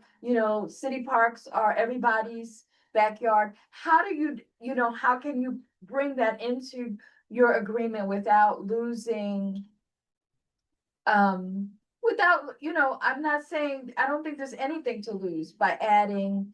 It feels limiting to say that, but it really does just deepen your focus so that you can garner the support that you need, because you do now have with this kind of agreement new potential. And my other question is, can the governance of this agreement be changed to allow for a public member of the public or a few public members of the public to sit? Because you can't always be as transparent, but that's another way to get at transparency, is to have at least some sort of inclusive public input in the board structure itself. So so the question is, can we call for public members? can we also call for, the shaping of an agreement that understands that this is public land, that's not gonna have public revenue sharing to continue to be deeply seated in public realm focus without getting into the. I hear a lot about the public here. Julie, I'm not sure, or Ed, as far as like the transparency piece of this with public members sitting on the potential board that you said would be different. If that's something that, and then sort of, I think, Catherine, you said stewardship was the second part. Yeah, I'd love to answer the stewardship question, then maybe ask David about the board structure. I know that there potentially could be some requirements of who is on the board. I know on our bid board, obviously, there's a number of ex officio members. But Catherine, I'm curious what you mean when you sort of reference making sure that it continues to be a park that serves an entire city and not just a neighborhood. I'll just say one thing, like I think one of the things we're so grateful for is that we're the fourth busiest subway station in New York City. And so when we think of who our customers are or who our audience is, it's such a large and diverse group of New Yorkers from all 5 boroughs, and minimally tourists and obviously people who work and live in the neighborhood. But we do really try to take that approach when we're thinking about who we're serving, in the bid more generally, but also of course in the park. So that's on the, so just in response to, may I answer? Yeah. Yeah, sure. Thank you. Just in response to that, so you always, I get that you understand your audience, but we hear activations and events. And we want, though, I think some of the parks are doing a better job than others of aligning what they capture in terms of events and activations in a public ways. So some of these events seem they seem private, and we know they pay the bills, but even if it's a private event, to make it as public as possible, meaning corporations are contributing, you've got a lot of new partners in your area to explore. And so how do these activations align with understanding that this is mapped public land? Sure. That kind of building that into your. I mean, what I'll say is if you look at our track record, our movie nights are for everyone, right? Like our jazz lunches are for everyone. I think just an important guiding principle here is that we want to preserve But now you're what gonna have everyone the opportunity to have partners you didn't have before. I'm trying to be forward thinking and futuristic. You now have the opportunity to speak in ways to draw potential that you would not necessarily have had before without the structure of the agreement in place. That's all I'm saying. But I agree with you. Your history speaks clearly to your understanding and sensitivity to what should be happening. But my point is that this is supposed to be a futuristic conversation. Sure. Where Yeah. you're exploring new potential. Understand. Okay, That's enough. I just want to keep us moving, guys. We're at 8, approaching 8:20 here, so I want to make sure that we start wrapping up with some of our questions. Then we'll go to public comment, and then we can enter some deliberations. I think we've got a pretty good sense now of what types of comments they're looking for. Of question 1, do we think that this type of agreement would be better for the park? That's like a yes, no question. And then if it does move forward, and it sounds like it will, what types of things are we looking for within that? I'm hearing a lot of specifics, but we can start enumerating some of those, what we're hoping to see, as well as some broader concepts or things that we'd like to get in the agreement. So that ranges from specifics of maintenance, like a certain number of bathroom visits or something, or types of plants, to transparency stuff and some of the nitty gritty of understanding that better. We do have one additional presentation after this in partnership. I want to make sure that we're getting to that and we're mindful of the time. So additional questions, if I'm kind of lock in a little bit here, you can get through some of this too. But Myrna, I think you've got some additional things you wanted to ask before we move to public comment. It's fine. I mean, I guess in the interest of time, we can just go over it again. But I mean, my big concern, the conflict of interest, just to clarify that, what I was trying to say was, say, for example, you have a revenue source for the bid right now. You have businesses that pay into the bid, right? So, and then if, say, for example, the bid has an outsized say over what goes on in the park, that that provides in itself an incentive to privatize the park, and that's what I'm really trying to get to is that is something that I do not approve of. I do not approve of privatization of a public park. That's the conflict of interest in a way. I mean, that's just an example. Okay, no, thank you for clarifying it. That is much clearer. And I mean, look, I don't know if this gives you comfort, but I would say that the bid being the majority of the source of funds for what we spend in the park right now arguably gives the bid more of a say in how we deploy those services today. Whereas if we had independent responsibilities to the Parks Department through a parks contract, you know, that would have a different set of obligations that were, you know, to the Parks Department and not just to That's you know, fair. our members in Thank SBS. you. Okay, great. Anyone that we haven't heard from yet? Tom, Julie, Mike? Very quick question. What are the physical boundaries of the park? Is that like the actual, like, where the wall and where it kind of like elevates? Like, what's the park versus the plaza? The entirety of the bounds between Union Square East and West, 14th Street and 17th Street is all mapped parkland. And Triangle Park. Okay. And Triangle Park. Okay. Do not forget the Triangle Park. And Mike Greeley. Will this agreement cover the green market and the sanitation of the cleanup of the green market every day? The green market is a separate concession agreement, so it's a separate license, and Council on the Environment, Grow NYC, has obligations within that agreement to ensure that you know, they've returned the space in a clean you know, and appropriate condition after load out. Okay, and the issues with the sanitation department picking up the trash and the bike lane and all of this stuff, will this be a part of the agreement? That's something I've got to get up to speed on. I'm sorry, I'm just not familiar with I can speak to that. This sort of we know the trash situation is very challenged right now on the east side. There's sort of two things to think about. One is, I think, you know, we're going to be working on a new sort of like master plan for the public realm, the park, and 14th Street. And as part of that, as sort of a long-term plan, we need to do a much better job of coming up with dedicated waste containerization and trash handling. Right now, the park doesn't have great space for that. But in the short term, we are talking to the borough about different ways to containerize that for better operations. But theoretically, if there was more, you know, resources for the park through one of these avenues we're talking about in the future, it's something we could pursue to have a better operational solution to it. So that's sort of like my suite of answers around that. My second question is, will this agreement have with more PEP officers or more security ambassadors or whatever title you want to use? I think, you know, that's to be determined, but you know, I have to be straightforward with everyone when it comes to our Parks Enforcement Patrol. You know, there's limits to those resources, and you know, they have to cover all of the parks in all of our boroughs.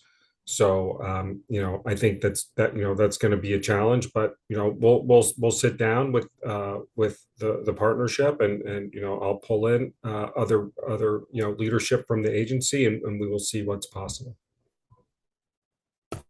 Something as we keep our capital, our budget district need statement in mind. Okay, additional questions? Can we go to public comment? I have a comment.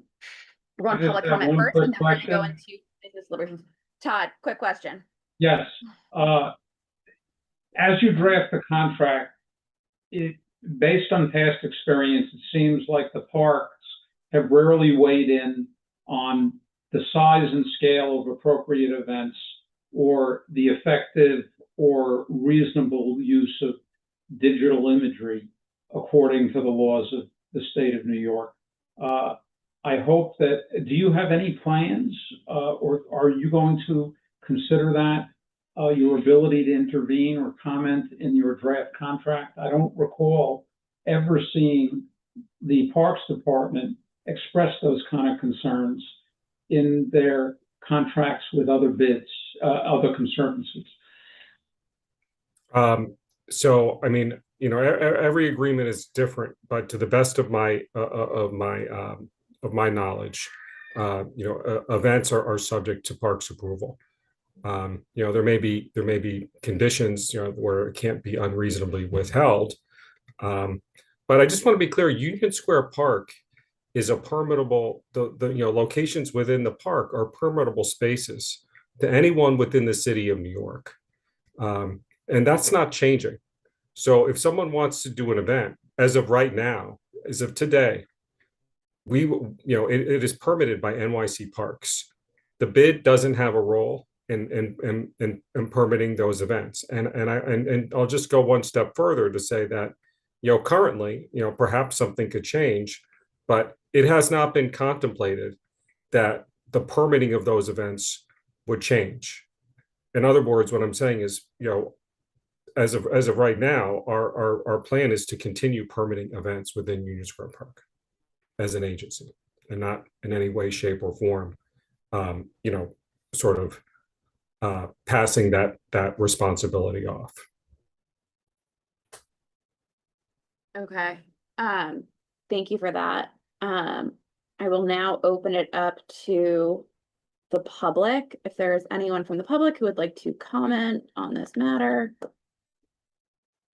Charles. Charles, you can unmute Hello. yourself.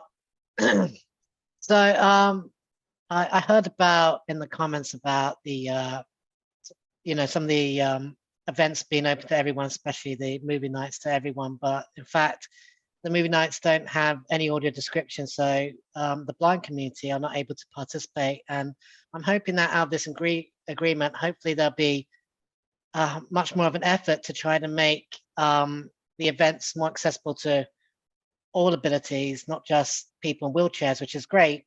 But then there's other people with disabilities, such as myself with blindness, who are not able to appreciate all activations in the park. I'm hoping that maybe there could be a push to ask applicants who want to do activations to come up with a plan of how they can make their activations more accessible, especially to the blind community, if possible. And hopefully, like I said before, with Bryant Park, an inclusivity committee made up of people with disabilities, with all different disabilities, would really help.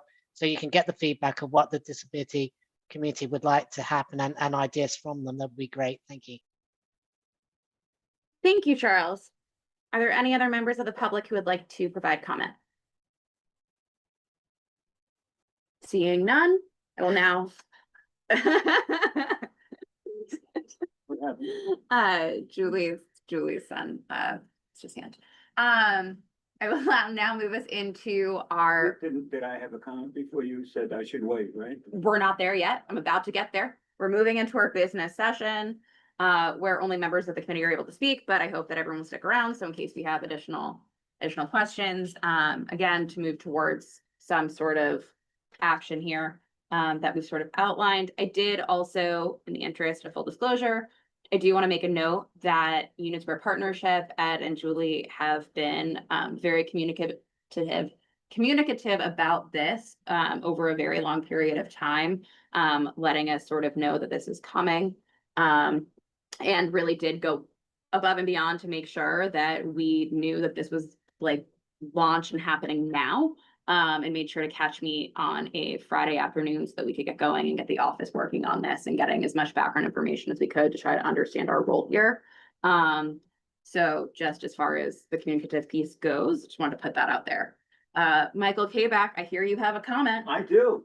I just wanted to thank these people who came to speak to us today, and I wanted to point out that Mr. Cerrone is wearing a yellow shirt that says Rucker on it. And I was wondering how many of our people know where the Rucker playground is and what goes on there every year. Yeah. Yeah. Does anybody, if you know, raise your hand. It's embarrassing, okay? Would you like to tell them what it represents to you, or can I do that? I mean, it's the mecca of basketball, but it sounds like you may know it even better than I do. So please. The Rucker Park, where they play the basketball with Dr. J and all the great players, right? That was my comment. Thank Yeah, you, so this David. shirt is from Let's Get Ready to Rucker. It's an event that we have each summer in Rucker Park. And we would do it in partnership with the NBA Players Association. And it's a great time. We have literally about 100 kids that come up to the very famous courts in northern Manhattan. And and we do basketball drills. We have all sorts of games and fun, food, music. We have ex-players. There was one year where we had Jalen Brunson and John Starks join us. We have legends, retired legends. The NBA Players Association has been so good about this, and it's a great day to celebrate basketball. And as you mentioned, Julius Erving, Kobe Bryant, so many different legends of the game have gone there to play. Perhaps you could So it's make an us aware. amazing place to be.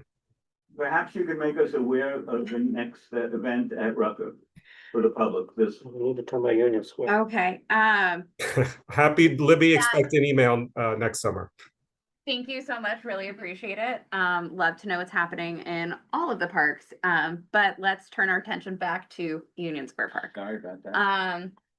Thank you, Michael Payback. Okay, so again, setting up the framework here for question one is, what do we think of this agreement moving forward as a good thing or not a good thing in the interest of the community? Again, that's our role, is in the interest of the community. What do you think this is going to be good for the park overall? And then beyond that, even if you happen to disagree with that, what would you want to include in requests, as David has asked? So what types of maintenance things are we looking for in that specific? What type of transparency?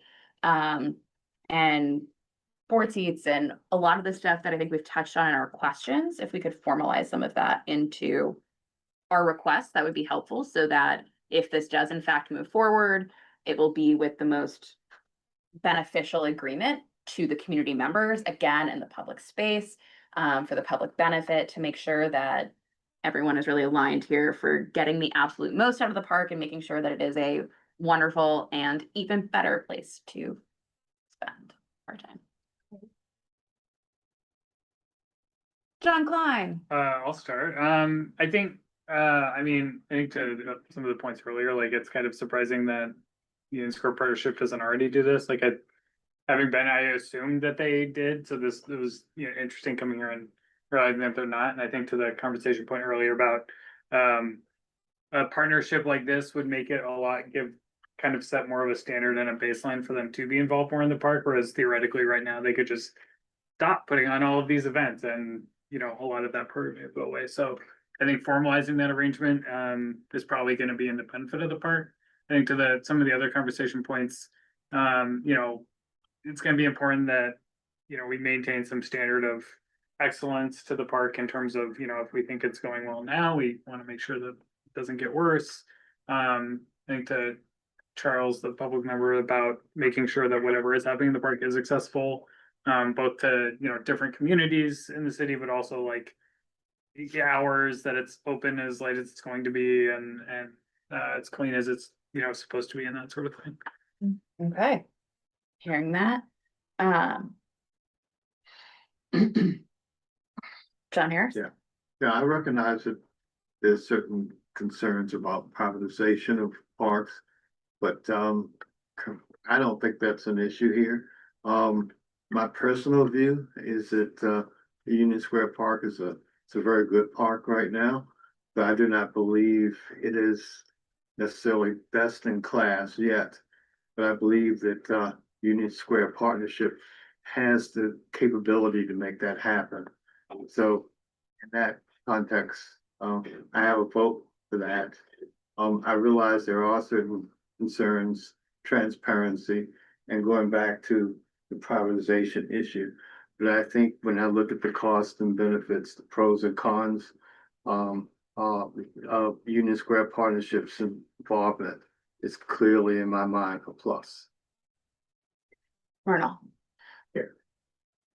Without saying the obvious, well, I should be saying the obvious, Union Square, or Union Square Park is not the average park. It's not a Bryant Park, it's not a Madison Square Park. It's a very, I mean, look at all the protests that happen in Union Square. That would not happen anywhere else in the city. They all start in Union Square. There's a reason for that. People congregate in this place.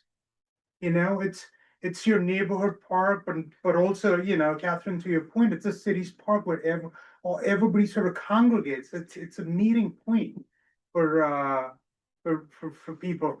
I mean, right now, we're talking about, you know, the Union Square Partnership and the bid and the Conservancy, which might have some sort of relationship between them, sort of that, and the Conservancy is now in charge of some things within the park.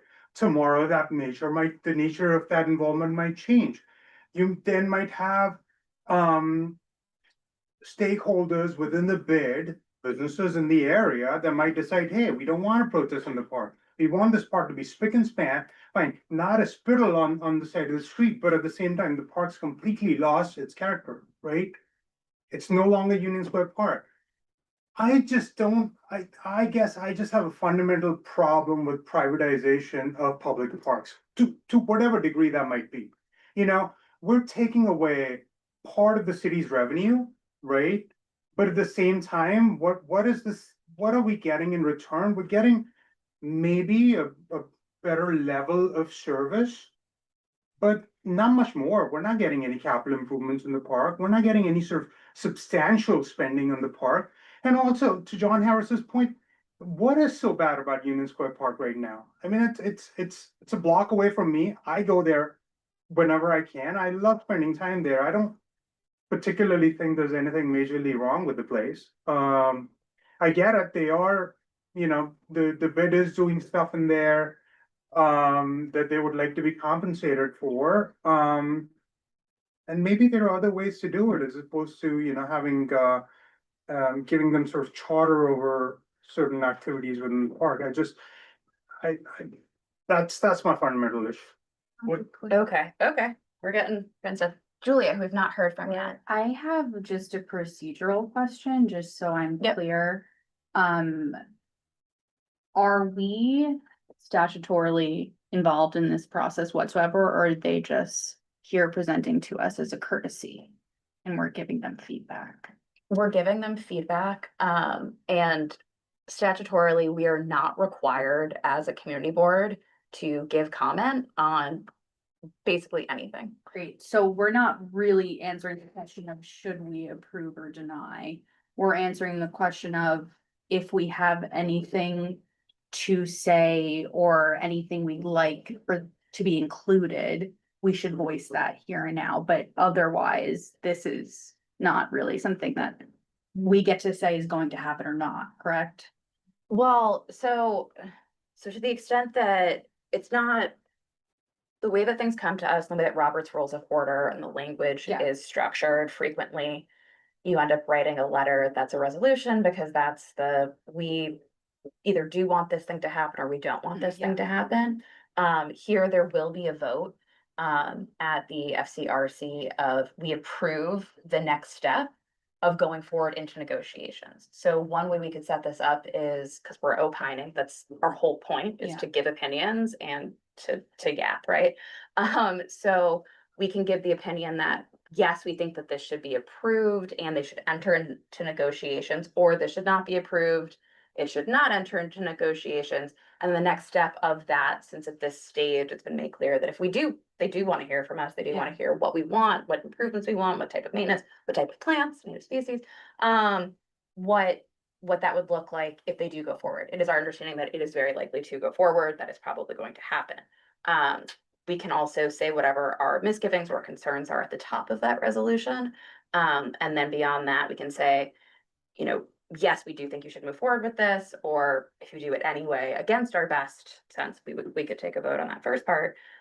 Here's kind of what we want to see. Here's what we're worried about, and we're not sure how to orchestrate that better, but we hope that you figure out a way to avoid it. So those are the different types of ways to kind of give our feedback. And then when we get the actual negotiation, this is all pre-negotiation, so it's more able to be shaped. But later we will see, as everyone's talked about, we will see it again.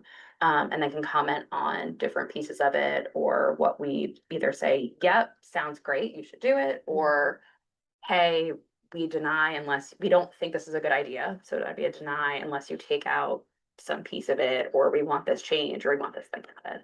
I think I've structured that right. My parliamentarian friend is not here right now. Yeah. The second time around, when we do get a say, when the agreement's taken final shape,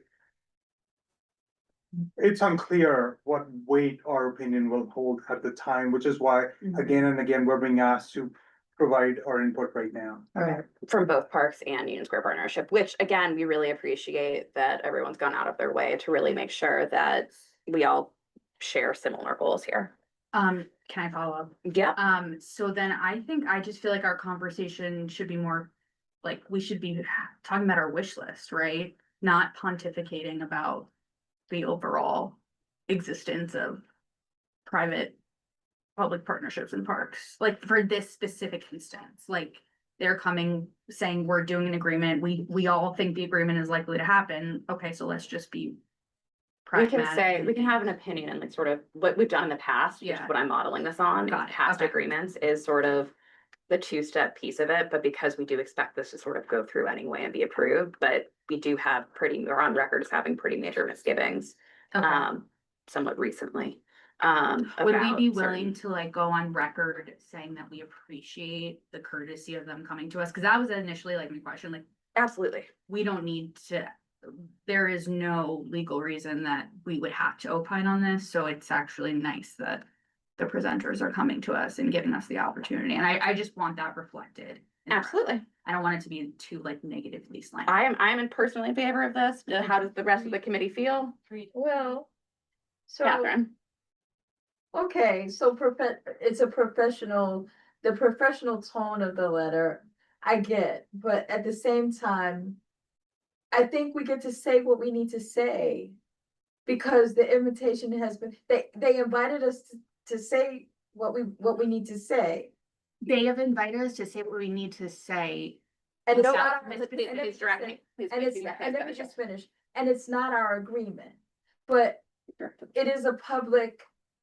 So it is a public matter and we are the community board. Mhm. And so in that context, in that context, fine, if you want to say we appreciate, but I do want to say I wanted to say what I wanted to say about this is that the agreement itself, I want to say as early as possible, that it should have some public underpinnings, that it built into the agreement itself, because these agreements are 30-year. And if it falls on deaf ears, so be it. But I don't think so, because every neighborhood and community is different. And so what Union Square Park might hear us saying, Bryant Park might not hear us saying. And so, but we need to say what we need to say, whatever that is. We need to say what it is. And and I don't see it as negative or not. I just think this has to be futuristic. These agreements, the last time they sat down for an agreement was the 1980s and 1950 and 40 years ago. And so that's the other part of this, is that it has to be a futuristic. It's setting it up so that if I'm hearing you correctly, are you saying that the public interest and the public realm, you would like to Right, see go because in one and of maybe the the first stumbling part? blocks has been that these are very long held agreements historically by people who are great stewards. So you trust them because they're great stewards. But what's coming up more and more is that enough, given, you have tenfold the opportunity to make more money. How things All of evolve a sudden and you're making, different- right, how different it evolves, incentives. that the fact that, over 40 years, they've become great stewards. And so, but how do you carry that forward with public input? Okay. Not just trusted stewards. So I'm hearing both Yeah. public underpinnings wanting to be But future, and then also public input But maybe I- going in the wish list of Right. things that we want to. But I do appreciate the tone, if we do sound abrasive, that we could, but they asked us, and so this is what we're saying, right? Is what I'm hearing. there was an invitation. I think that I definitely hear you. I think that we can do both things at the same time. And I think that getting to our wish list, if we are roughly in agreement that we should comment on this. Do I have a general sense that I don't know how many people are in favor of saying at the top, yes, we do think that more money and more caretaking of Union Square is a good idea, with some misgivings of the public, of the privatization of public space, like in principle. Is that concern about the privatization something that people would be able to reach consensus on being included? Yes. Sure. Well, can I just add a caveat, being that there is a reason that this is the first time that it's actually going through a formal approval. In the past 30 years, they were running a lot of volunteering staffing on the park maintenance itself. I think for a matter as important as this, we appreciate them coming to us, but I can't imagine them doing this without coming to us. And I actually feel like we don't have enough information to opine on this, like in the moment. Like I feel like there is a bid that's being submitted and being taken on a vote, and we have not seen that bid, right? Like we're being asked to react, like, right, like To I something feel like a concrete, deer in the headlight situation, because we'll be able to. it Yeah. feels like the decision's heavy and the timing's urgent. And so I think sentimentally, I agree, like we appreciate them coming to us, of course. But I think in the future, right, if you know, just so happens that timing, there's another park that goes through a drastic process like this, we would love to have more information so we can start opining in a real meaningful way from the get-go. Yeah, I think the problem inherent in this is that before anyone can negotiate anything at all, they have to do this. But the only point at which the community really can shape anything is before any of the negotiations start. But it's not reasonable for It's sort of us chicken to and egg. come up like from the list, like version 1, right? They already have a bid, like we should have access to the bid so we can at least like work. They haven't actually started anything formal negotiations yet. So there might be a sense of what they hope might be included, or revenue from different types of permits or how many permits, but they don't actually have anything yet in writing. We're in that pre-stage. There's no, Again, just hang on a second, waiting to be recognized by the chair. So there's nothing happening yet. We will, once that bid and that contract and they've agreed on the agreement, then we will comment again, which it sounds like it'll be next month. But there has to be materials going into the hearing, right? Because we want to start a negotiation. And then they're good. So the idea here is, Catherine, can we- sorry, right, I'm So doing the this same is thing. just want to keep us on track here. So this is just to have point of this order, enter into the conversation. Chair, point of order. What is the point of order? Can we just define what we're voting for? Because like we're getting off a track and I don't think it's getting defined well. Okay, so the thing that no one has made a motion yet, but the conversation and the consensus that I'm starting to hear is a resolution that is roughly in 2 parts. The beginning part will talk about how we feel about this sole maintenance agreement that is happening, that is going before the FCRC. And then the second part will include, as Julia put it, a wish list of what, if this goes forward, we would like to see in that agreement. And things that we have seen maybe come up that we would like to avoid, and ask other people how to figure that out, and how to avoid it, and things that we're concerned about. So I do think that moving forward would be helpful to move towards action. So that is what is generally taking shape as the resolution here.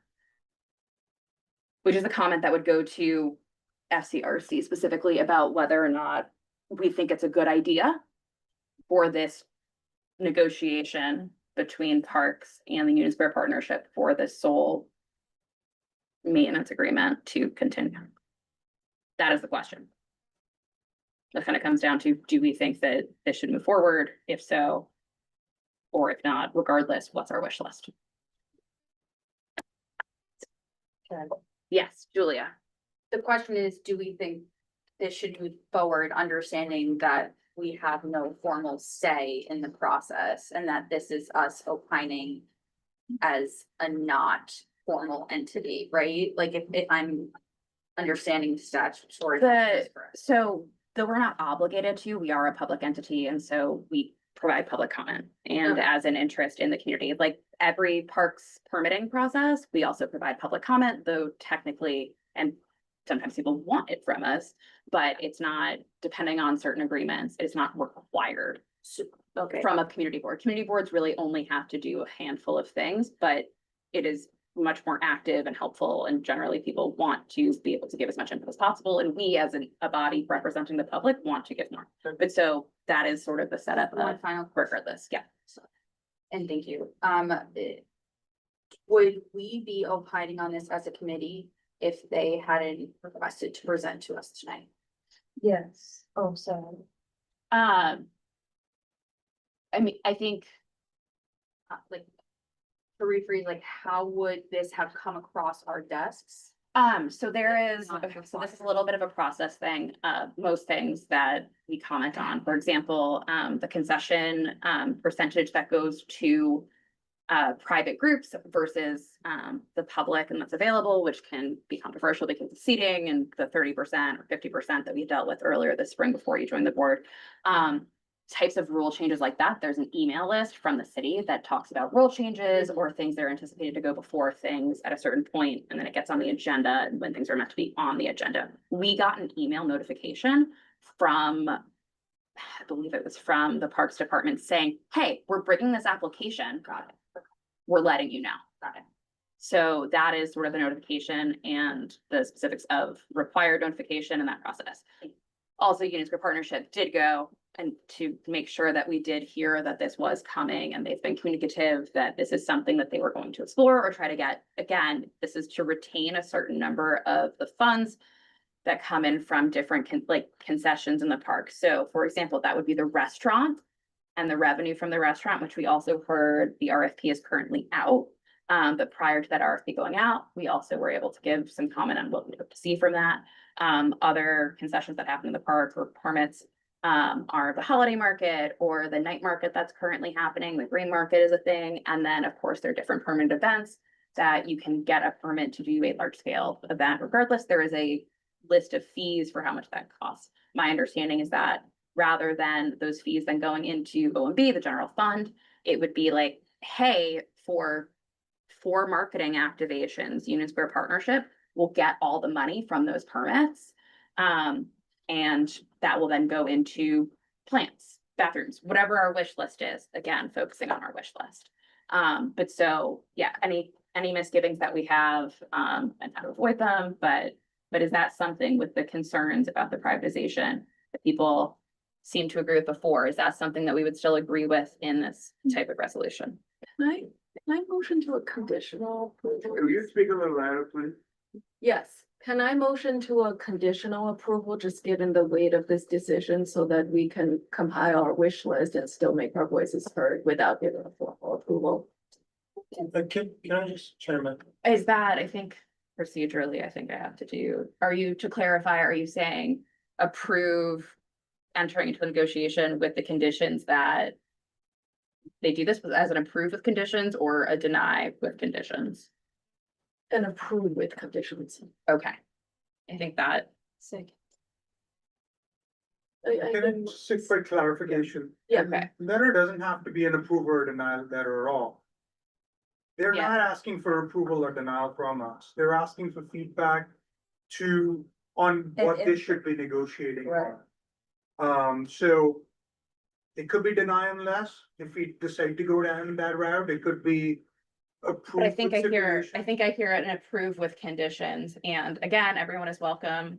We love to reach consensus. If anyone feels strongly about that privatization to the point where it goes beyond the sort of going in a whereas at the beginning of this letter, you are welcome to not join with the committee, but it doesn't have to be a resolution. It can just be a letter. Myrna, still. I'm not sure I Address the need, chair. sorry, Chair, I'm not entirely sure I need to respond, but I think my personal thinking behind this is at this stage, it's premature to have a strong opinion, like we definitely approve or we definitely not approve. I think the idea is to get our wish list out there and present it in the most, forceful way. favorable to us way and put our list out there and make sure, you know, the conditions being, we will be involved in the process and the list currently is this, but going forward, we want to move with them in close cooperation and make sure like our wish list has the highest chance of being accepted. Yeah, we're not gonna, this is our only chance to really get any of that until after it's sort of locked. So, but that sounds like thinking about the structure here. It doesn't have to be one or the other, but we do need to make a decision because it is almost 9 o'clock and we have 1.5 more things to see. I think that we generally know wish list stuff, but I would like to get more of that concrete. Does anyone have very strong preferences? Okay, Todd. Todd. Okay, very quickly, speaking to Livy's point about some specific things to add to our list. One, let's learn from experience. One of the things that we've often talked about, for example, with the Madison Square Park Conservancy and their agreement, is a limit on the number of events to make sure that the conservancy or the bid is working within some kind of reasonable established parameters. So many per year, right, is one thing that we've seen and I think has worked quite effectively. The other thing, everybody knows how I feel about digital media. That's something that was never addressed in a lot of the long-term contracts. All we simply make known our concern about it, and that the contract provides that if they're going to sponsor public events or fundraising in their role as the stewards of the park, that they obey the law of New York State. I'm sure we can think of other ones. The only other thing that comes to mind is we talked a lot about metrics. I would hope that the park and the bid, you know, keep good metrics, and the park, as part of our discussions about disclosure, include something about making that available to the public, or at least to us and other similar public organs on a regular basis. Okay, let's focus on the wish list part for a minute. We haven't spent as much time on that. Can people talk about things, especially this is what Parks is asking us for, so that they know what they want to get for us? So more maintenance things we want. Yeah. Can we limit the number of events? Or ask that they limit, like Matt, you know, Matt Sugar had a limit, like that. Of activation, but you say. Okay. Corporate activity. Other requests. Quality of the lawn maintenance, lawn closure dates due to reseedlings should be limited, and hygiene for the surrounding sidewalks. Okay, so sanitation stuff additionally. On the topic of sanitation, does anyone have more feelings about the question that we heard about sanitation and garbage maintenance and dumpsters? Who's doing it? How's that being handled? Does anyone have something they want regarding the garbage slick on East Union Square? Trash containerization as soon as possible. Okay, and do we want the bid to be the partnership or whatever entity will come out of this to be responsible for that? I'm agnostic on that as long as it gets done. Okay, these are things that we want to see be different in the park. Okay. Asking for additional sanitation efforts related to activations and events.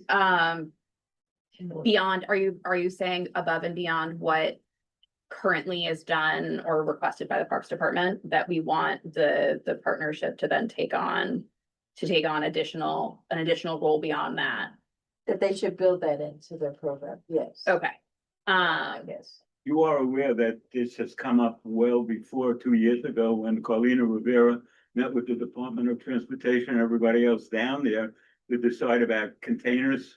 It went on, and then I don't know if anything ever happened with them. Yeah, the payback is talking about the garbage problem is a very big problem. I think that we can say very emphatically, we would very much love for this to be solved. Whoever solves it in an ongoing and permanent way would be great. I think that is great. There's some physical constraints I think involved. we're coming outside of the input and feedback to what the agreement is, and that that we need to stay relevant to what the request is for feedback on this agreement.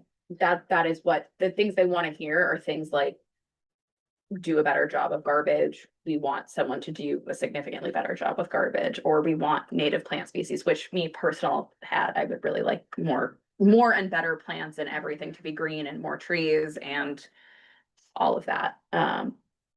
So what, I don't want to get into this because I think that this is, okay, I don't have any comment. The agreement itself, just to clarify again, the agreement itself, when these licensing agreements do literally hammer out who does what, when, who pays for what. And then some of this says how much of the city profits that come from Union Square, such as the concession agreement with the restaurant, what portion of that then goes back to the partnership, or how many, the number of events. Again, those events in general will still happen in the park. They can still pay a permitting fee. It's just how many of those will then go to the partnership. And as we've seen with other And how does incentive that structures. calculate into more effective sanitation overall? Part of that is hammering out, is the partnership going to be responsible for figuring out the sanitation?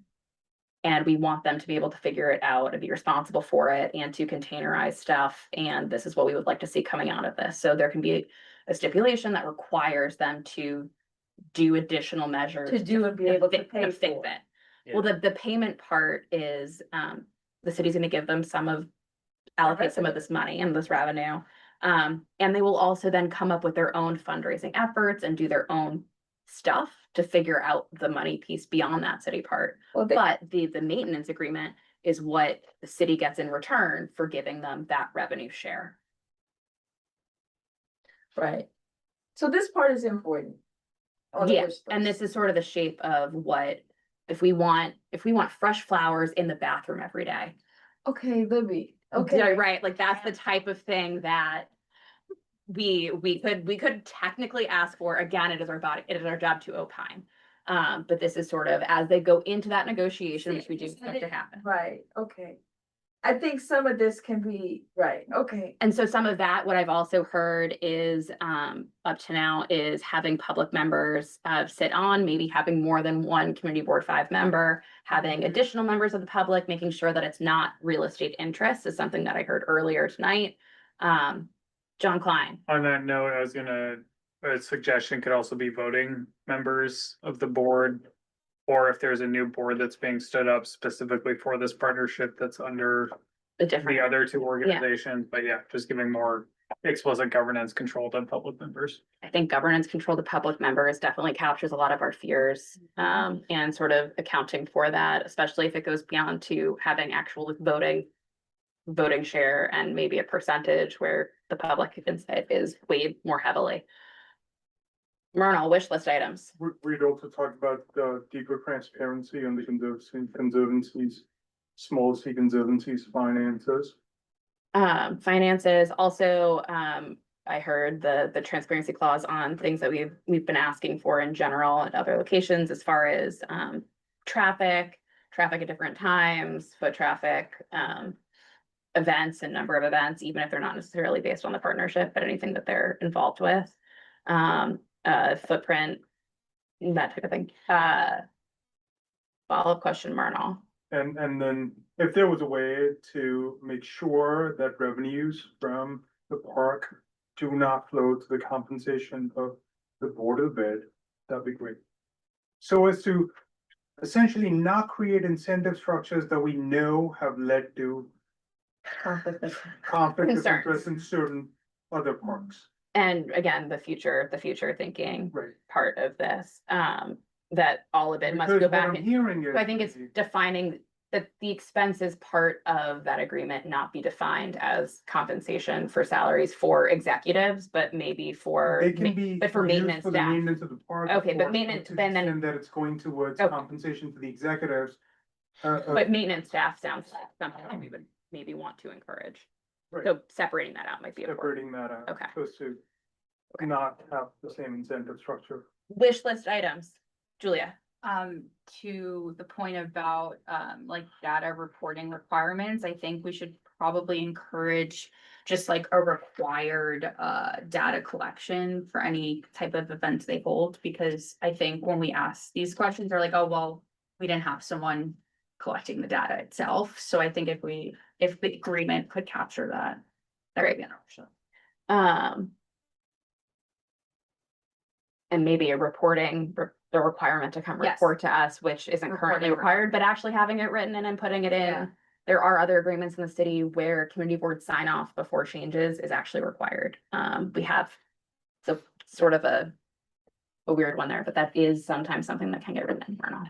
You know, this has been said, but I also want to memorialize that parts that say that the permitting process will remain as such, so the community will have input. And it would just not be, it would not become a unanimous decision on what goes in terms of programming and activation.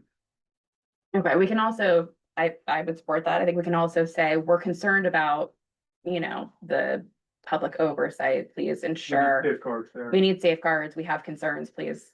Not just limiting the number of activations and events, but also having an input into what activation and events go in. I think the reporting timeline, which has come up in other things, is also important for the numbers so that we have a little bit longer lead time to actually comment, because that, the number of times that happens is the day is included.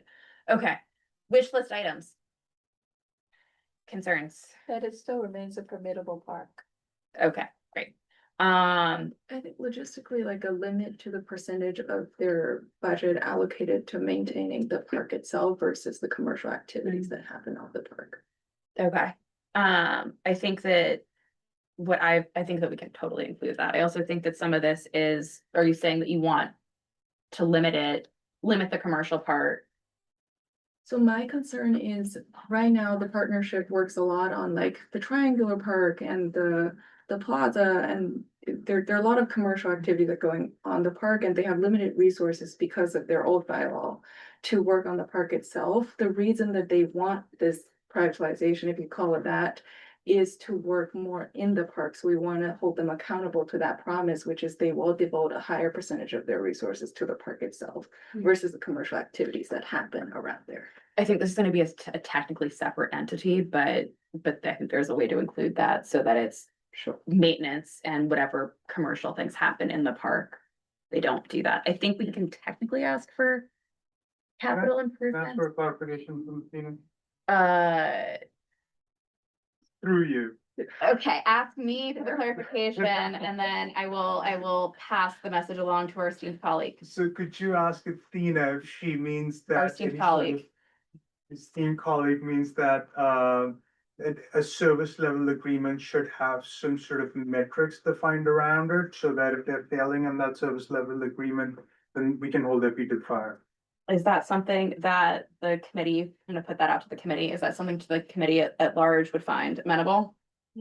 Sure. That whatever they say they're going to do from maintenance thing, that they'll stay committed to it and bake in the metrics to begin with.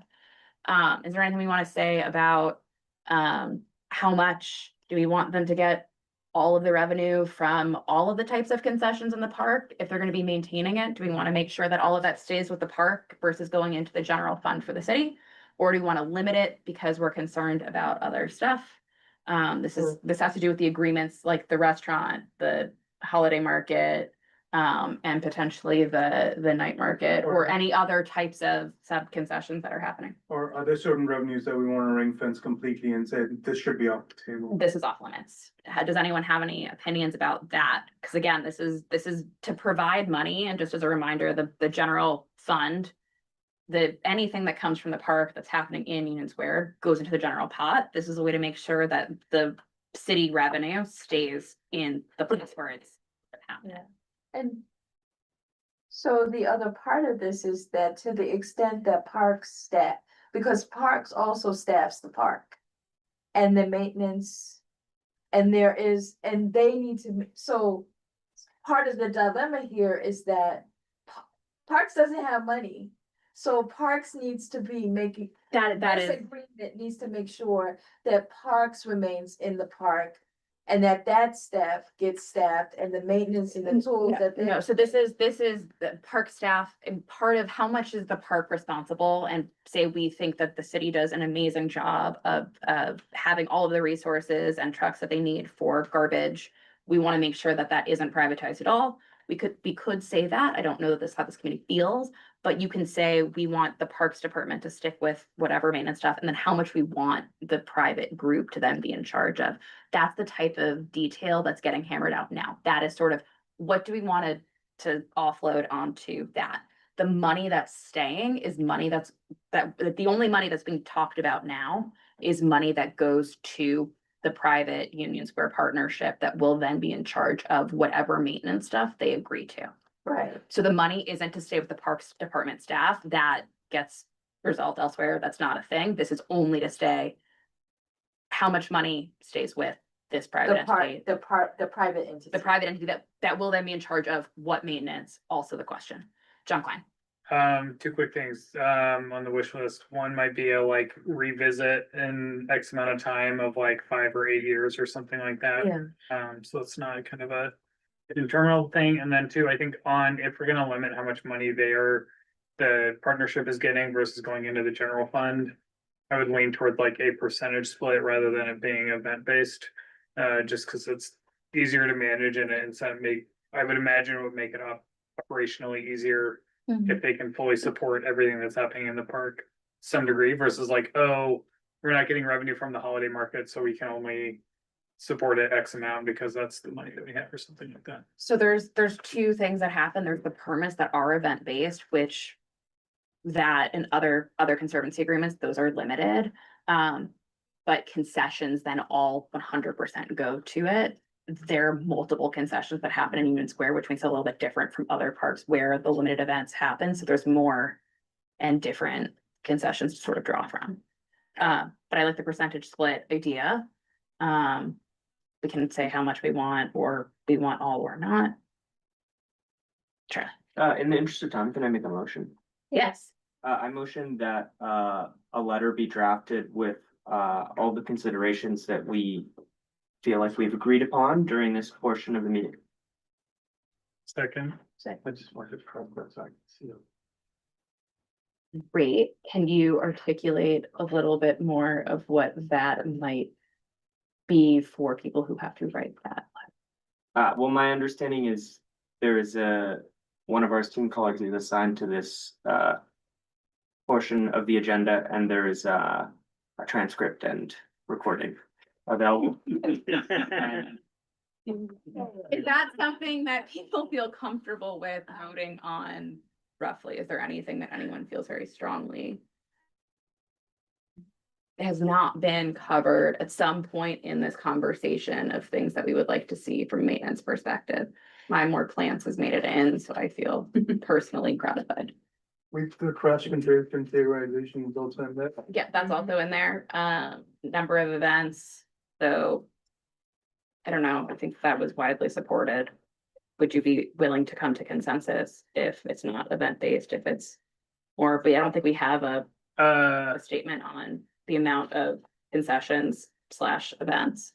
I feel like those are two different concerns, though. The number of events is more about making sure that the park is utilized for whatever, like people doing whatever they want to do, not specifically versus like the revenue split is kind of like making sure that, you know, some money is still going back into the general fund or the budget. So I think those were like two kind of orthogonal concerns. Okay, because some of it, so instead of the money, the way that it works in other parts, instead of the money going to the thing, that fee just goes to the private entity. But the conflict of interest piece of it will incentivize different types of commercial events that are bigger or larger, or they can get a bigger donation than what the city might get otherwise, which is sometimes beneficial, but sometimes not. So it can create some weird incentives, but we can also just keep it very general of limit the number of this thing while still maximizing the amount of money for the park. Is that something people would agree to? Yes. That we do we all generally agree that more money for the park is a good thing? Yes. Okay. I believe if there's a motion. Yeah, I was gonna say, on the take it to floor a vote. I that's just want to been make sure that, seconded. that Yeah. the motion does need to actually clarify exactly what it is very specifically. So I want to make sure that we're clear on that. We have a second, now a second. We had a second. Good. Yeah. All right, Charlie, Yes. John, Yes. Tina, Yes. Julia, Yes. Catherine, Yes. John. Yeah. Debbie. Yep. Mike Shaven. Yep. Gail. Yep. Tom. Yes. Todd. Yes.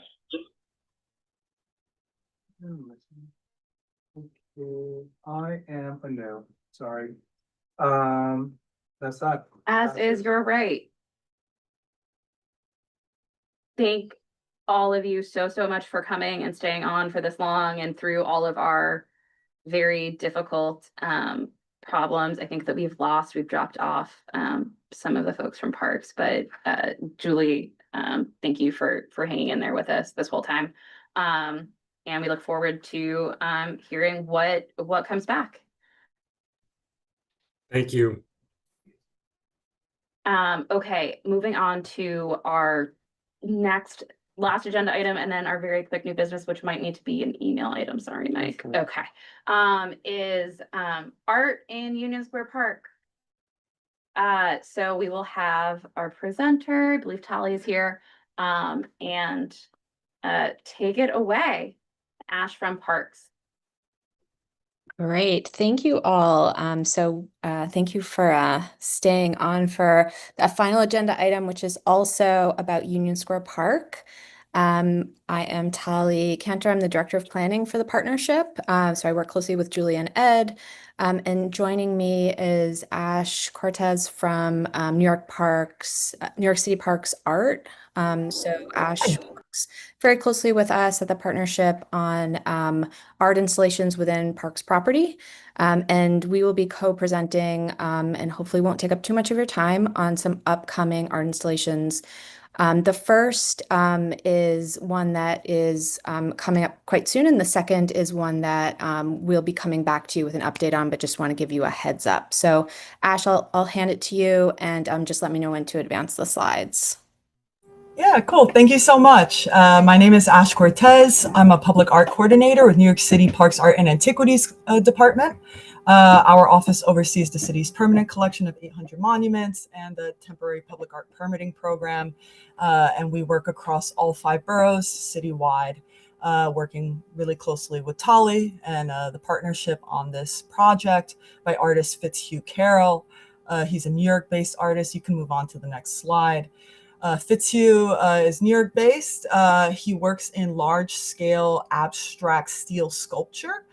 Most of his works play with perspective, deal with sort of bisecting planes and portals, and really play around with where the viewer places themselves. This specific work is Recess Reads. It was commissioned as part of a series of works for a local library, and it's coming to Union Square Triangle, which is quite fitting given the site's history and Book Row being in proximity. The piece is quite large. It's a little over 8 feet tall. It spreads out to about 10 feet, a little over 10 feet wide. Where the planes intersect, or sort of the back of it, how we're looking at it right now, Fitzhugh calls it the spine, kind of like a book. These portals are quite large enough that you can actually sit in them, read, and see a good amount around. The plan is to have it, I guess we can move to the next piece. The plan is to have the sculptures opening facing north. This is for security, safety reasons, makes it easier to maintain.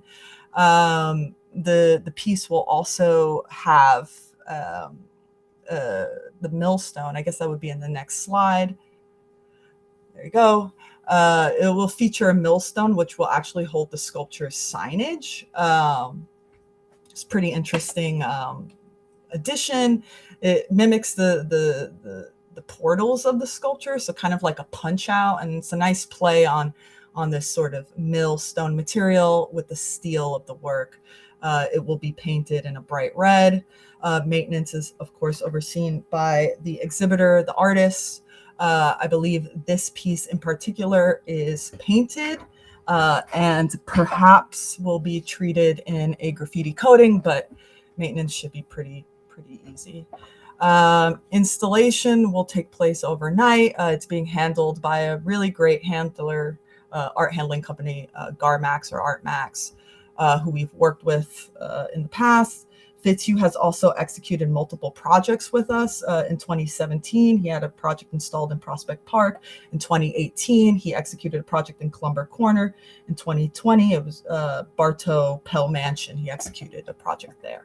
So looking forward to this piece.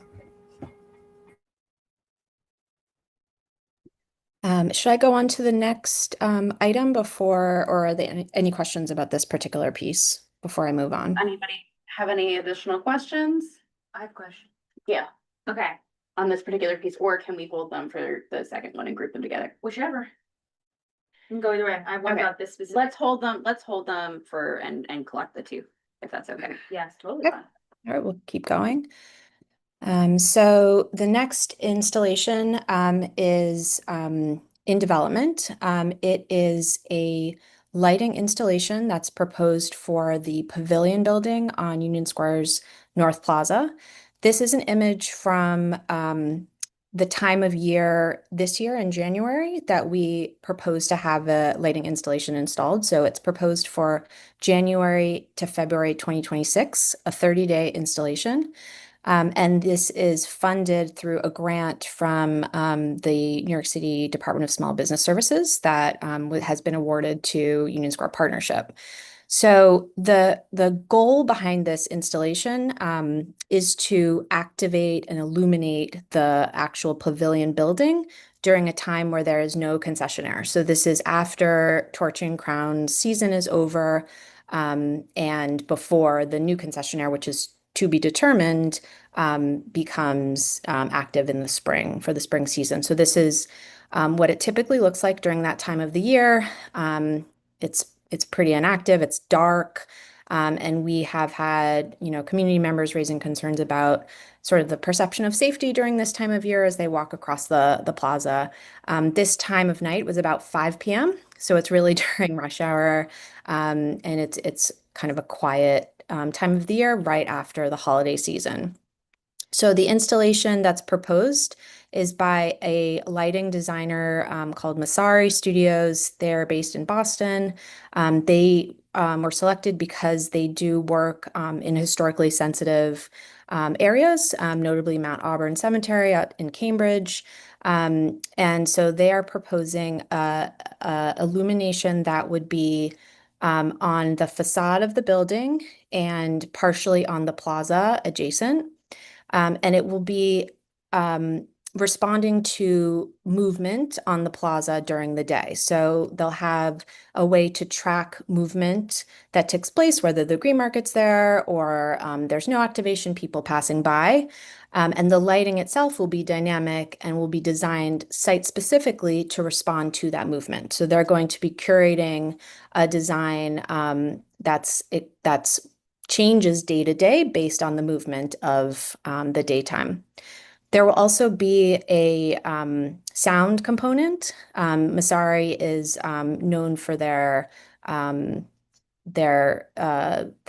sound installations. We have been very explicit with them about the quality of the sound being very ambient and having it be at levels where you can still have conversations on the plaza, and they will focus any type of speakers right to the immediate area, right where the installation is taking place, rather than amplifying outwards into the neighborhood. So as they are developing the concept, these are some precedents that Masari has shared with us from past installations, showing the type of quality of lighting that we might expect. For the upper photo on the right is sort of a wash of light, a gradient, that you might be able to illuminate the interior of the building that's currently dark and not lit.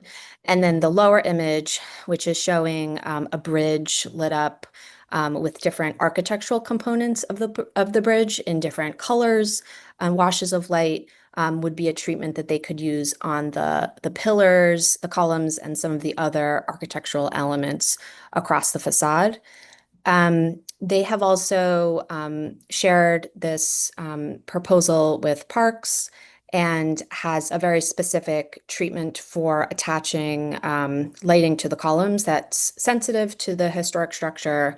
And so as we work together on the design, you will be, make sure that any sort of attachments are sensitive and that whatever they are able to install will be able to be removed and restored properly. So we don't have any other images to share, but we are happy to come back as the design develops, which will be in late October or November. But happy to hear your thoughts, and we can take that back to the designers as we move forward. And Ash, do you have anything else to add on this? No, nothing else to add on that. But happy to answer any questions for, yeah. Ash, Holly, thank you so much. Really appreciate you coming to us with this.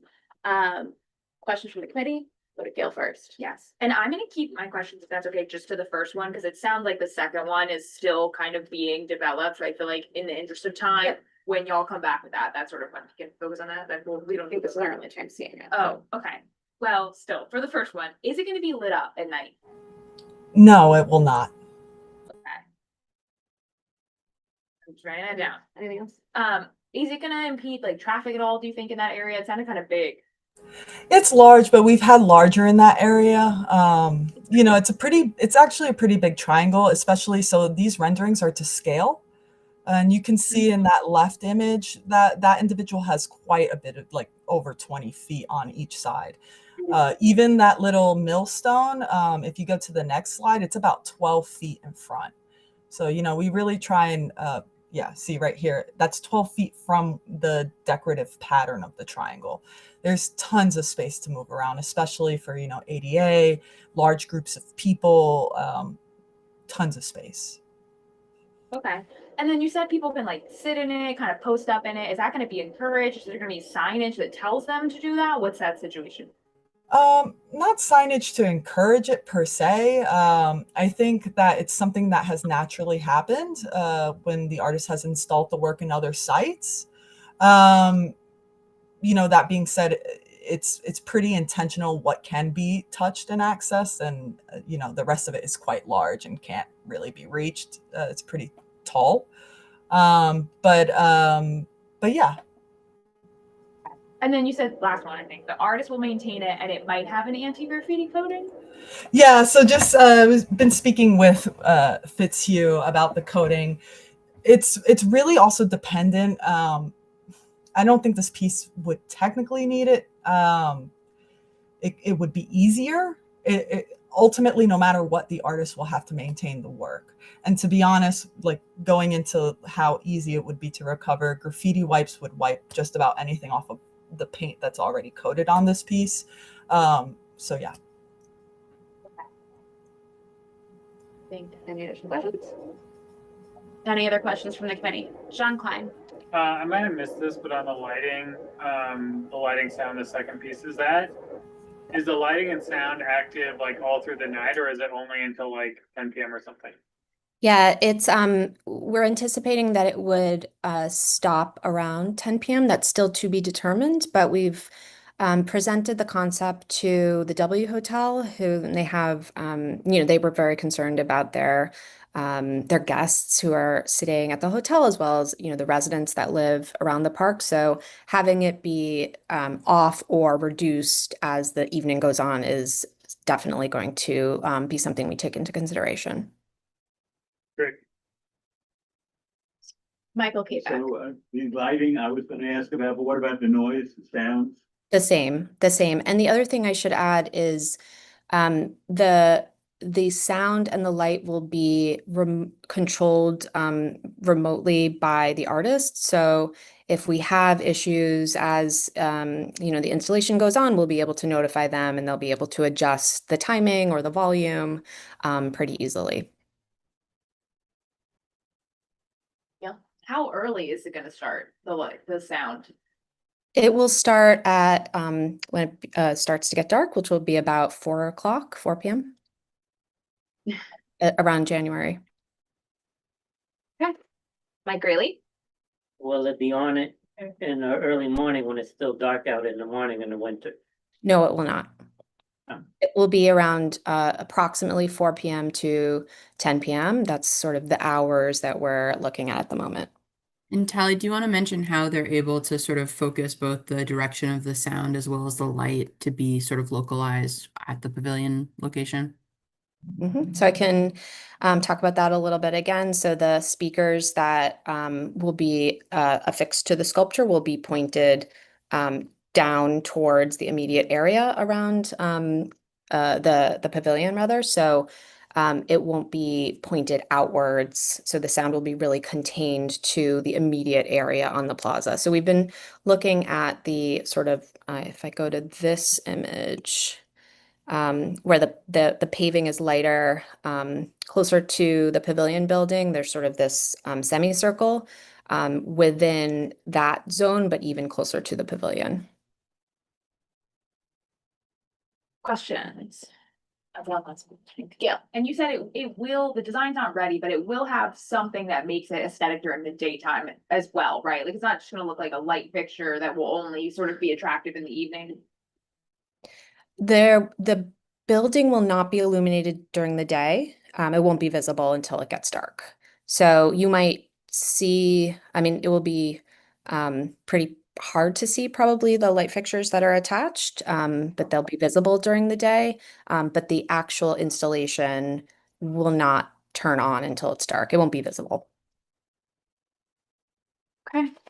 Any additional questions? Okay, going to members of the public. Charles and I. Go ahead, Charles. Thank you. I was wondering, when it comes to art installations like these ones that you presented, is there any preference to New York City artists or artists from low income backgrounds, or lesser known artists, or even college art students? And I was wondering about your choice for the second installation from a Boston studio. Did you guys search anywhere in New York City or for a New York studio, or did you just go straight for that one? And my last question is, for the first installation, which I didn't quite get the whole description due to my blindness, I'm afraid. Is there any chance that people could climb on it?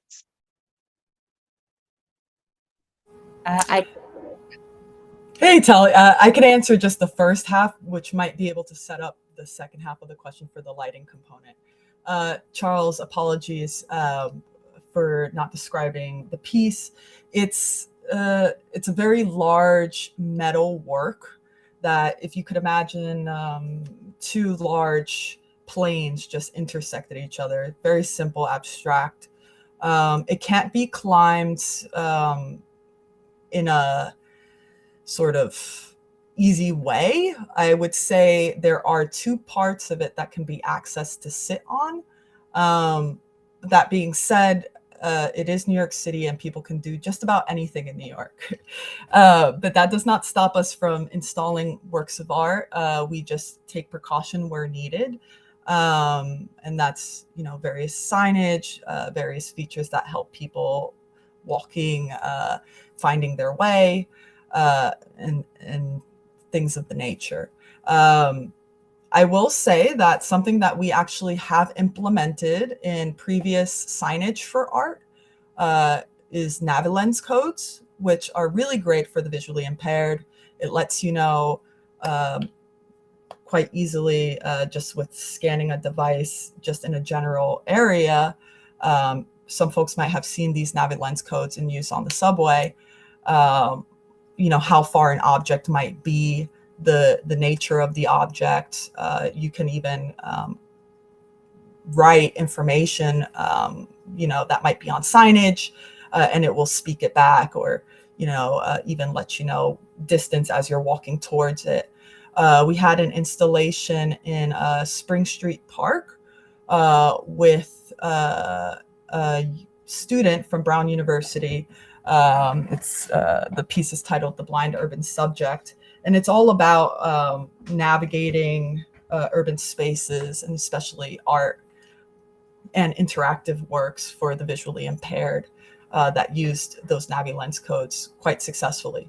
And to answer the question about like how much we reach out to people and sort of this selection process, our permitting process is really open to the public. It's anyone can engage this process. We are not curatorial in nature. We don't select one person over the other. It's purely if you apply and you follow the guidelines and you engage with the process in good faith, you can execute a project in New York City parks.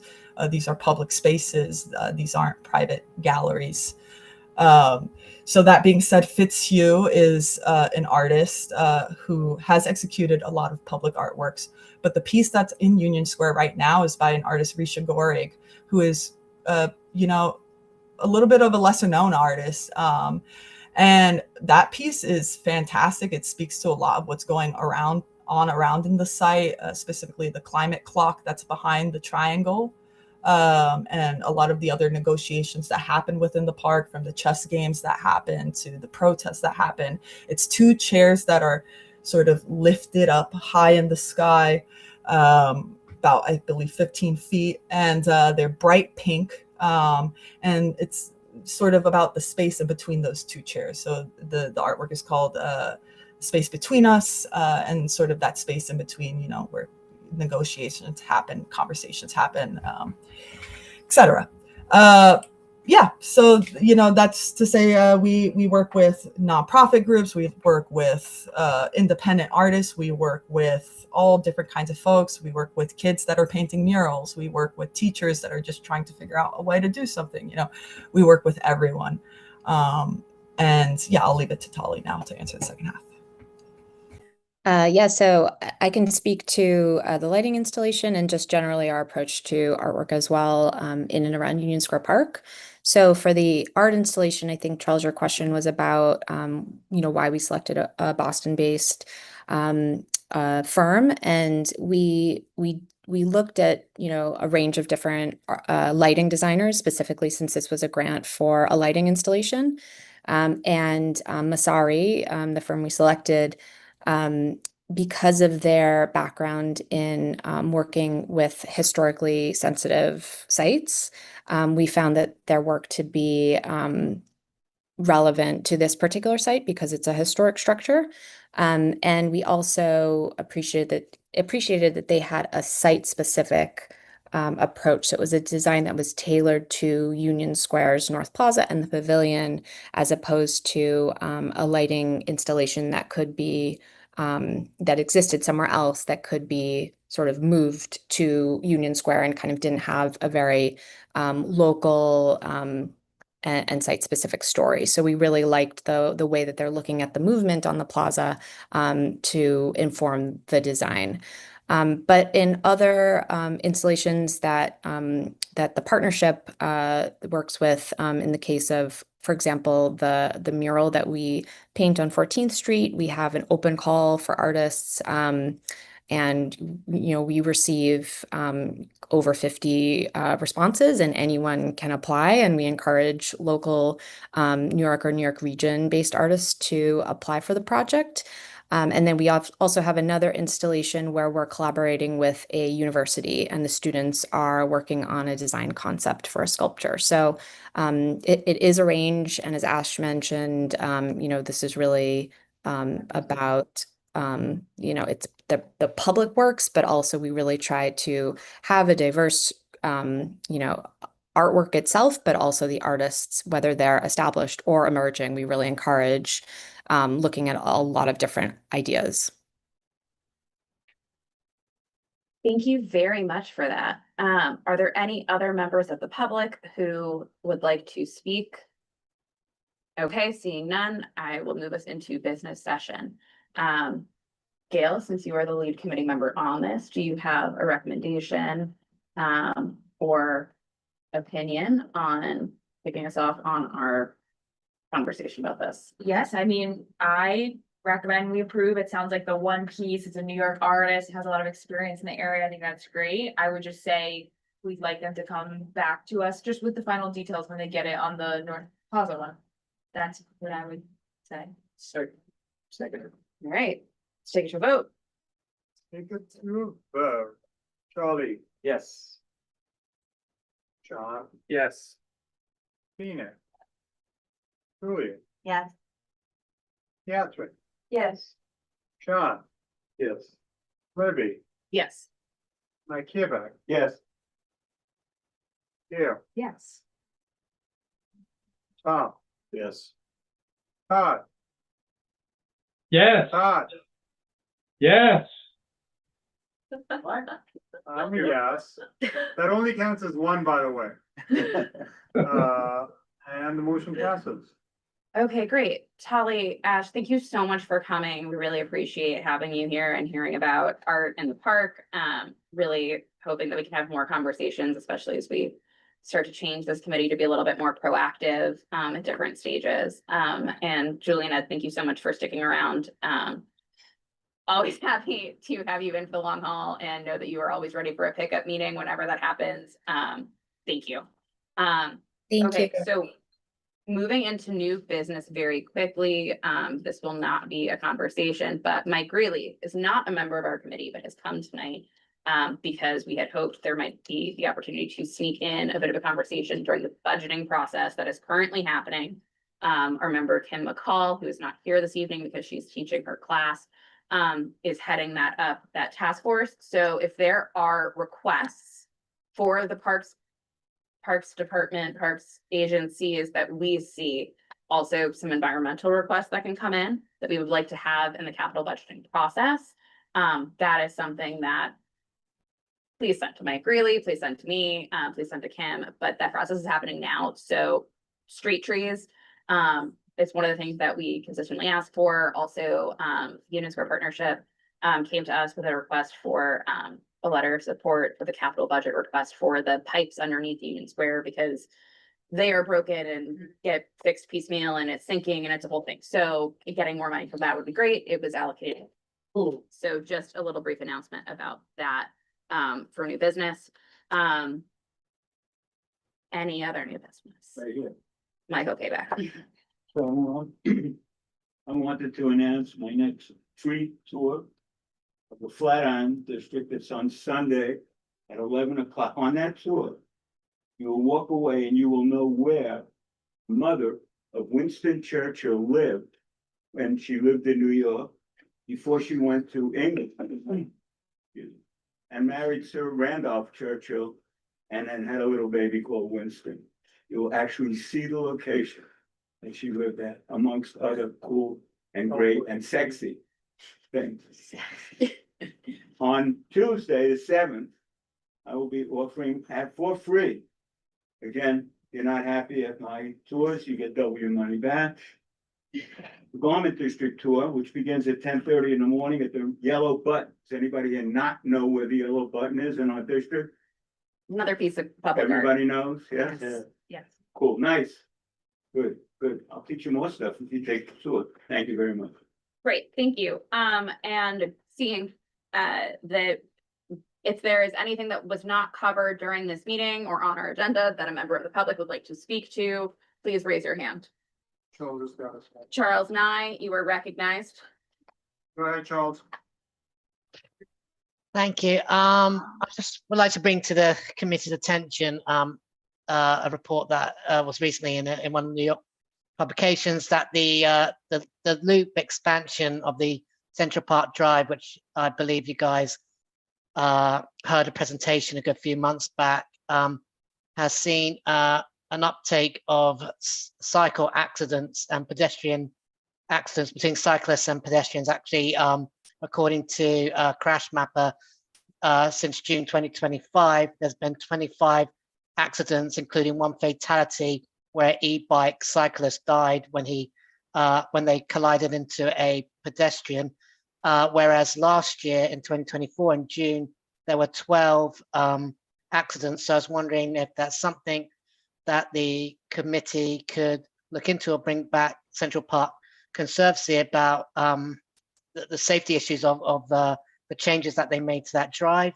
I'm also concerned about, just very quickly, just recently, September 21st, there was a Mexican Day parade in my area where I live. The noise was very loud. I know this is one of the parades you guys don't hear presentations from, but I would like to bring that up as an issue. And I don't know if that's something that one of the committees could look into, maybe quality of life. And my last thing is the Disability Pride Parade is on October 19th from Madison marching down to Union Square Park. So if that's something you guys could put on the website to let people know, that'd be great. Maybe I could send the office something about that, if that's okay. Thank you, Charles, for your comments.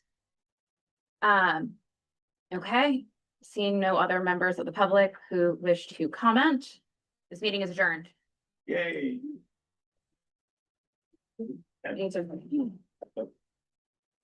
Thank you all very, very much. Thank you. Thank you. Sorry for my new. No, not at all. This is yeah. No, Julia, this is, you heard the borough commissioner talking. This is new for everybody.